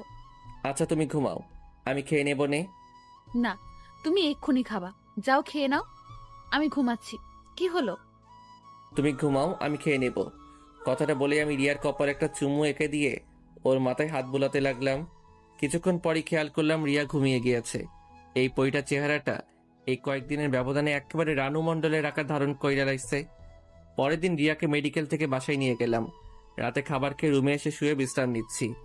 এমন সময় রিয়া আমার কাছে এসে বলল, এ কি, তুমি নিচেই বিছানা করছো কেন? আমি তো নিচেই ঘুমাবো। তুমি কি আমায় কখনোই ক্ষমা করবে না? সেটা সময় হলেই বুঝতে পারবে। এখন ঘুমাও। আর শোনো, আশা করি মৃত্যুর স্বাদটা যে কতটা কঠিন আর ভয়ানক সেটা কিছুটা হলেও আন্দাজ করতে পেরেছো। আমি জানি এমন বোকামি আর কখনো করবা না। যাও ঘুমিয়ে পড়ো। লক্ষ্য করলাম রিয়া আর কিছু না বলেই চুপচাপ শুয়ে পড়ল। তারপর এইভাবেই চলে গেল বেশ কিছুদিন। আমাদের ডিভোর্সের আর মাত্র 9 দিন বাকি আছে। বিকেলের দিকে ছাদে বসে প্রকৃতিটাকে উপভোগ করছিলাম। এমন সময় লক্ষ্য করলাম রিয়া একটা ব্ল্যাক শাড়ি পরে ছাদে আসলো। তারপর আমার কাছে গিয়ে বলল, দেখো তো আমায় কেমন লাগছে। খুব ভালো। রিয়া শুনো। বলো। দেখো, আমি তোমাকে একটা কথা বলবো বলবো করে আর বলা হচ্ছে না, কিন্তু এই কথাটা তোমার জানাটা খুব জরুরি। তুমি কষ্ট পাবে ভেবেই এতদিন তোমাকে এই কথাটা বলি নাই। কি এমন কথা? আসলে তুমি আর আমাকে পাবে না, কারণ এখন আমি অন্য কারো। তুমি যেদিন রুহানের সাথে মিট করতে গিয়েছিলে, আমি ওই দিনই তোমার সব কাহিনী জেনে গিয়েছিলাম। আর তারপরই আমার এক কলেজ ফ্রেন্ড রুহি আমার সব কথা কিভাবে যেন জানতে পারে। আর ও আমাকে কলেজের শুরু থেকেই নাকি পছন্দ করত, কিন্তু ভয়ে কখনো বলতেও পারে নাই। তারপর আমার এই অসহায়ত্বের কথা জেনে ও আমাকে আমার সারা জীবন পাশে থাকার আশ্বাস দেয়। ভাবলাম তুমি তো আর আমার নেই, লাইফে ভালো থাকার জন্য অন্তত কাউকে তো প্রয়োজন। আর মেয়েটা অনেক নম্রভদ্র, এক কথায় যে কারোর মনের মতো। তাই আমিও রাজি হয়ে গিয়েছিলাম। দেখো রিয়া, আমার আর কিছু করার ছিল না। আমি নিজেকে সামনে নেওয়ার কোনো মাধ্যমই খুঁজে পাচ্ছিলাম না। তাই অনেক ভেবেচিন্তে রুহির প্রপোজালে রাজি হয়ে যাই। রিয়া প্লিজ, তুমি আমাকে ভুলে যাও। আমি রুহিকে ঠকাতে পারবো না। স্তব্ধ হয়ে আমার দিকে তাকিয়ে আছে। মুখে কোনো আওয়াজ নেই, আছে শুধু একরাশ হতাশা আর চোখের জল। ও রিয়া আর কিছু না বলেই ছাদ থেকে নিচে চলে যেতে লাগলো। বেচারি নিশ্চয়ই এখন রুমে গিয়ে ফুপিয়ে ফুপিয়ে কান্না করবে। তারপর দেখতে দেখতেই আরো 4টা দিন কেটে গেল, আর মাত্র 5টা দিন। তারপরই আমার আর রিয়া রাস্তা আলাদা, দুজন দুই দিকে। কেউ কাউকে চাইলেই দেখতে পারবো না, চাইলেই তার সাথে ঝগড়া করতে পারবো না। কেউ আর আমাকে জ্বালাবেও না। আমারও আর কারো জন্য সময় মতো বাসায় ফিরতে হবে না। আমরা দুজনেই মুক্ত হয়ে যাব। কারোরই কোনো ধরনের প্যারা থাকবে না, থাকবে না কারো অভিযোগ। আচ্ছা, আমরা দুজন আলাদা হলেই কি সব ঠিক হয়ে যাবে? আমরা সত্যি দুজন দুজনকে ছাড়া হ্যাপি থাকবো? কথাগুলো আমাদের বাসার করিডোরে দাঁড়িয়ে ভাবছি। ঠিক তখনই কারো ঠান্ডা আর শীতল হাতের স্পর্শে পিছনে ফিরে তাকাতেই দেখি আম্মু। আম্মু তুমি? হ্যাঁ আমি। তোরা তো নিজেদের ইচ্ছেতেই আলাদা হয়ে যেতে চাচ্ছিস। আচ্ছা, তোরা আলাদা হয়ে গেলে কি ভালো থাকবি? তোদের সমস্যাটা কি জানিস? কি? তোদের ইগো। এই ইগোটাকে তোরা প্রাধান্য দিতে গিয়ে তোরা নিজেরাই হেরে যাচ্ছিস, আর জিতে যাচ্ছে ইগো। একটু ভেবে দেখিস, রিয়া এই পর্যন্ত যা যা করেছে আমি সব কিছুই জানি। মানে তুমি কি জানো? রোহানের ব্যাপার থেকে শুরু করে সব কিছুই জানি। তবে মেয়েটা না বুঝে ভুল করে ফেলেছে, তাই বলে তুই ওর মতো ভুল করবি? কথাটা বলেই আম্মু রুমের দিকে পা বাড়ালো।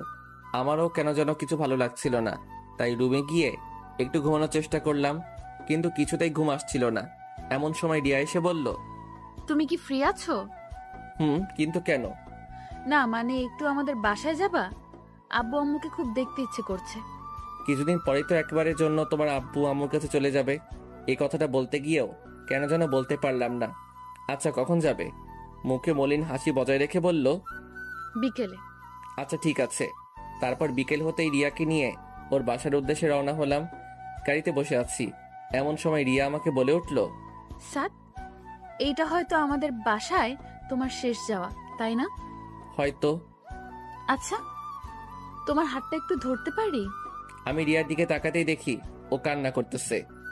ধরো। আর শুনো, এখন আর কান্না করে কোনো লাভ হবে না, নিজেকে সামলে নেওয়ার চেষ্টা করো। বিলিভ করো, আমি না অনেক ট্রাই করেছি, কিন্তু আমি কি করব, আমি যে পারছি না। সময় নাও, আস্তে আস্তে সব ঠিক হয়ে যাবে। কিছুক্ষণ পরেই আমরা আমাদের গন্তব্যে পৌঁছালাম, মানে আমার শ্বশুর বাড়িতে। শ্বশুর বাড়িতে যেই পা রাখলাম, আমার মহামান্য শ্বশুর মশাই আমাকে দেখিবা মাত্রই মুখে এক গাঁটটি হাসি বজায় রাখা আমার দিকে এগোতে এগোতে বলল, আরে আমার জামাই বাবা আসছে, তা এতদিন পর আমার কথা মনে পড়লো? আব্বাজান, আমার তো আপনার কথা প্রতি মুহূর্তেই মনে পড়ে, তাই তো আপনাকে দেখতে চলে এলাম। তা আব্বাজান, আপনি ভালো আছেন তো?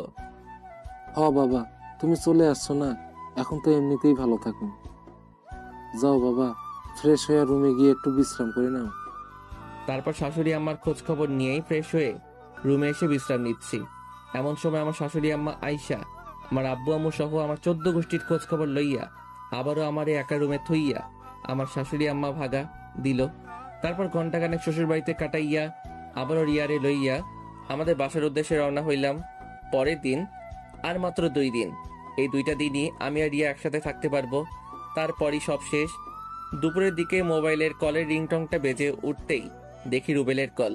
কি রে? সাদ, তুই এক্ষুনি একটু আমাদের আড্ডাখানায় আয় তো। এখন আসতে পারবো না, আমার ভালো লাগছে না। দোস্ত, খুব জরুরি দরকার, প্লিজ তুই আয়। কি যেন কিভাবে বলে দিলাম। আচ্ছা ঠিক আছে, আসতেছি। তারপর হাতে টি শার্টটা নিয়ে আড্ডাখানার উদ্দেশ্যে বেরিয়ে পড়লাম। ওখানে যেতেই দেখি রুবেলের সাথে রিয়ার আব্বু বসা। আমি রিয়ার আব্বুর কাছে গিয়েই, আব্বা আপনি এখানে, তো বাসায় চলেন। উনি দাঁড়িয়ে আমার কাঁধের উপর হাত দিয়ে একটা দীর্ঘশ্বাস ছাড়ে। না বাবা, বাসায় যাব না। সে কি, কেন? তুমি অন্তত আমাকে জানাতে পারতে, তোমরা নিজেদের ইচ্ছা অনুযায়ী আলাদা হয়ে যাচ্ছ। আব্বা, আপনি এসব কেমনে জানলেন? কালকে রিয়াকে দেখে কেমন যেন মন মরা লাগছিল। পরে দেখলাম যে রিয়া ওয়াশরুমে গিয়ে কান্না করতেছে। আমার তখনই সন্দেহ হয় তোমাদের মধ্যে কিছু একটা হয়েছে। তারপর খোঁজ খবর নেওয়ার পর জানতে পারলাম তোমরা আলাদা হয়ে যাচ্ছ। আচ্ছা, তোমাদের সমস্যাটা ওটাও আমি জানতে চাই না, শুধু আমার কষ্টটা এখানেই তোমরা আমাদের কিছু না জানিয়ে। দেখো বাবা, আমি জানি আমার মেয়ের সাথে কেউই সুখী হতে পারবে না, কিন্তু তোমাকে দেখে আমি ভরসা পেয়েছিলাম অন্তত তুমি আমার মেয়েকে বুঝতে পারবা, তাকে কখনো ছেড়ে যাবে না। আচ্ছা, আমার একটা তাড়া আছে, আমি যাচ্ছি। আব্বা শুনেন, রিয়ার আব্বু আমার কথায় কান্না দিয়ে গাড়িতে উঠে উনার মতো উনি চলে গেল। আমিও কোনো কিছু ভাবতে পারছি না কি থেকে কি হয়ে গেল। পরের দিন রিয়াকে নিয়ে উকিলের অফিসের উদ্দেশ্যে রওনা হয়েছি। আজকেই হয়তো আমাদের বিশ্বটা আলাদা হয়ে যাবে। আর মাত্র কয়েকটা মিনিট আমরা স্বামী স্ত্রী হিসেবে থাকবো। লক্ষ্য করলাম রিয়া স্তব্ধ হয়ে গাড়িতে বসে আছে, মুখে একটু হাসি নেই, আছে শুধু হাহাকার, বিষাদের যন্ত্রণার ছাপ। মেয়েটা নিজেও কখনো ভাবিনি তাকে একদিন এমন একটা কঠিন পরিস্থিতির শিকার হতে হবে। গাড়ি থেমে যাওয়ার আওয়াজে বাইরে তাকাতে দেখি আমরা আমাদের গন্তব্যে চলে এসেছি। গাড়ি থেকে নেমে রিয়াকেও নামতে বললাম। তারপর রিয়াকে নিয়ে উকিলের অফিসে ঢুকতেই উকিল সাহেব আমাদের বসতে বললেন। তা আপনাদের মতামত কি? রিয়ার দিকে তাকাতেই দেখি ও আনমনা হয়ে মানসিক রোগীর মতো স্তব্ধ হয়ে আছে।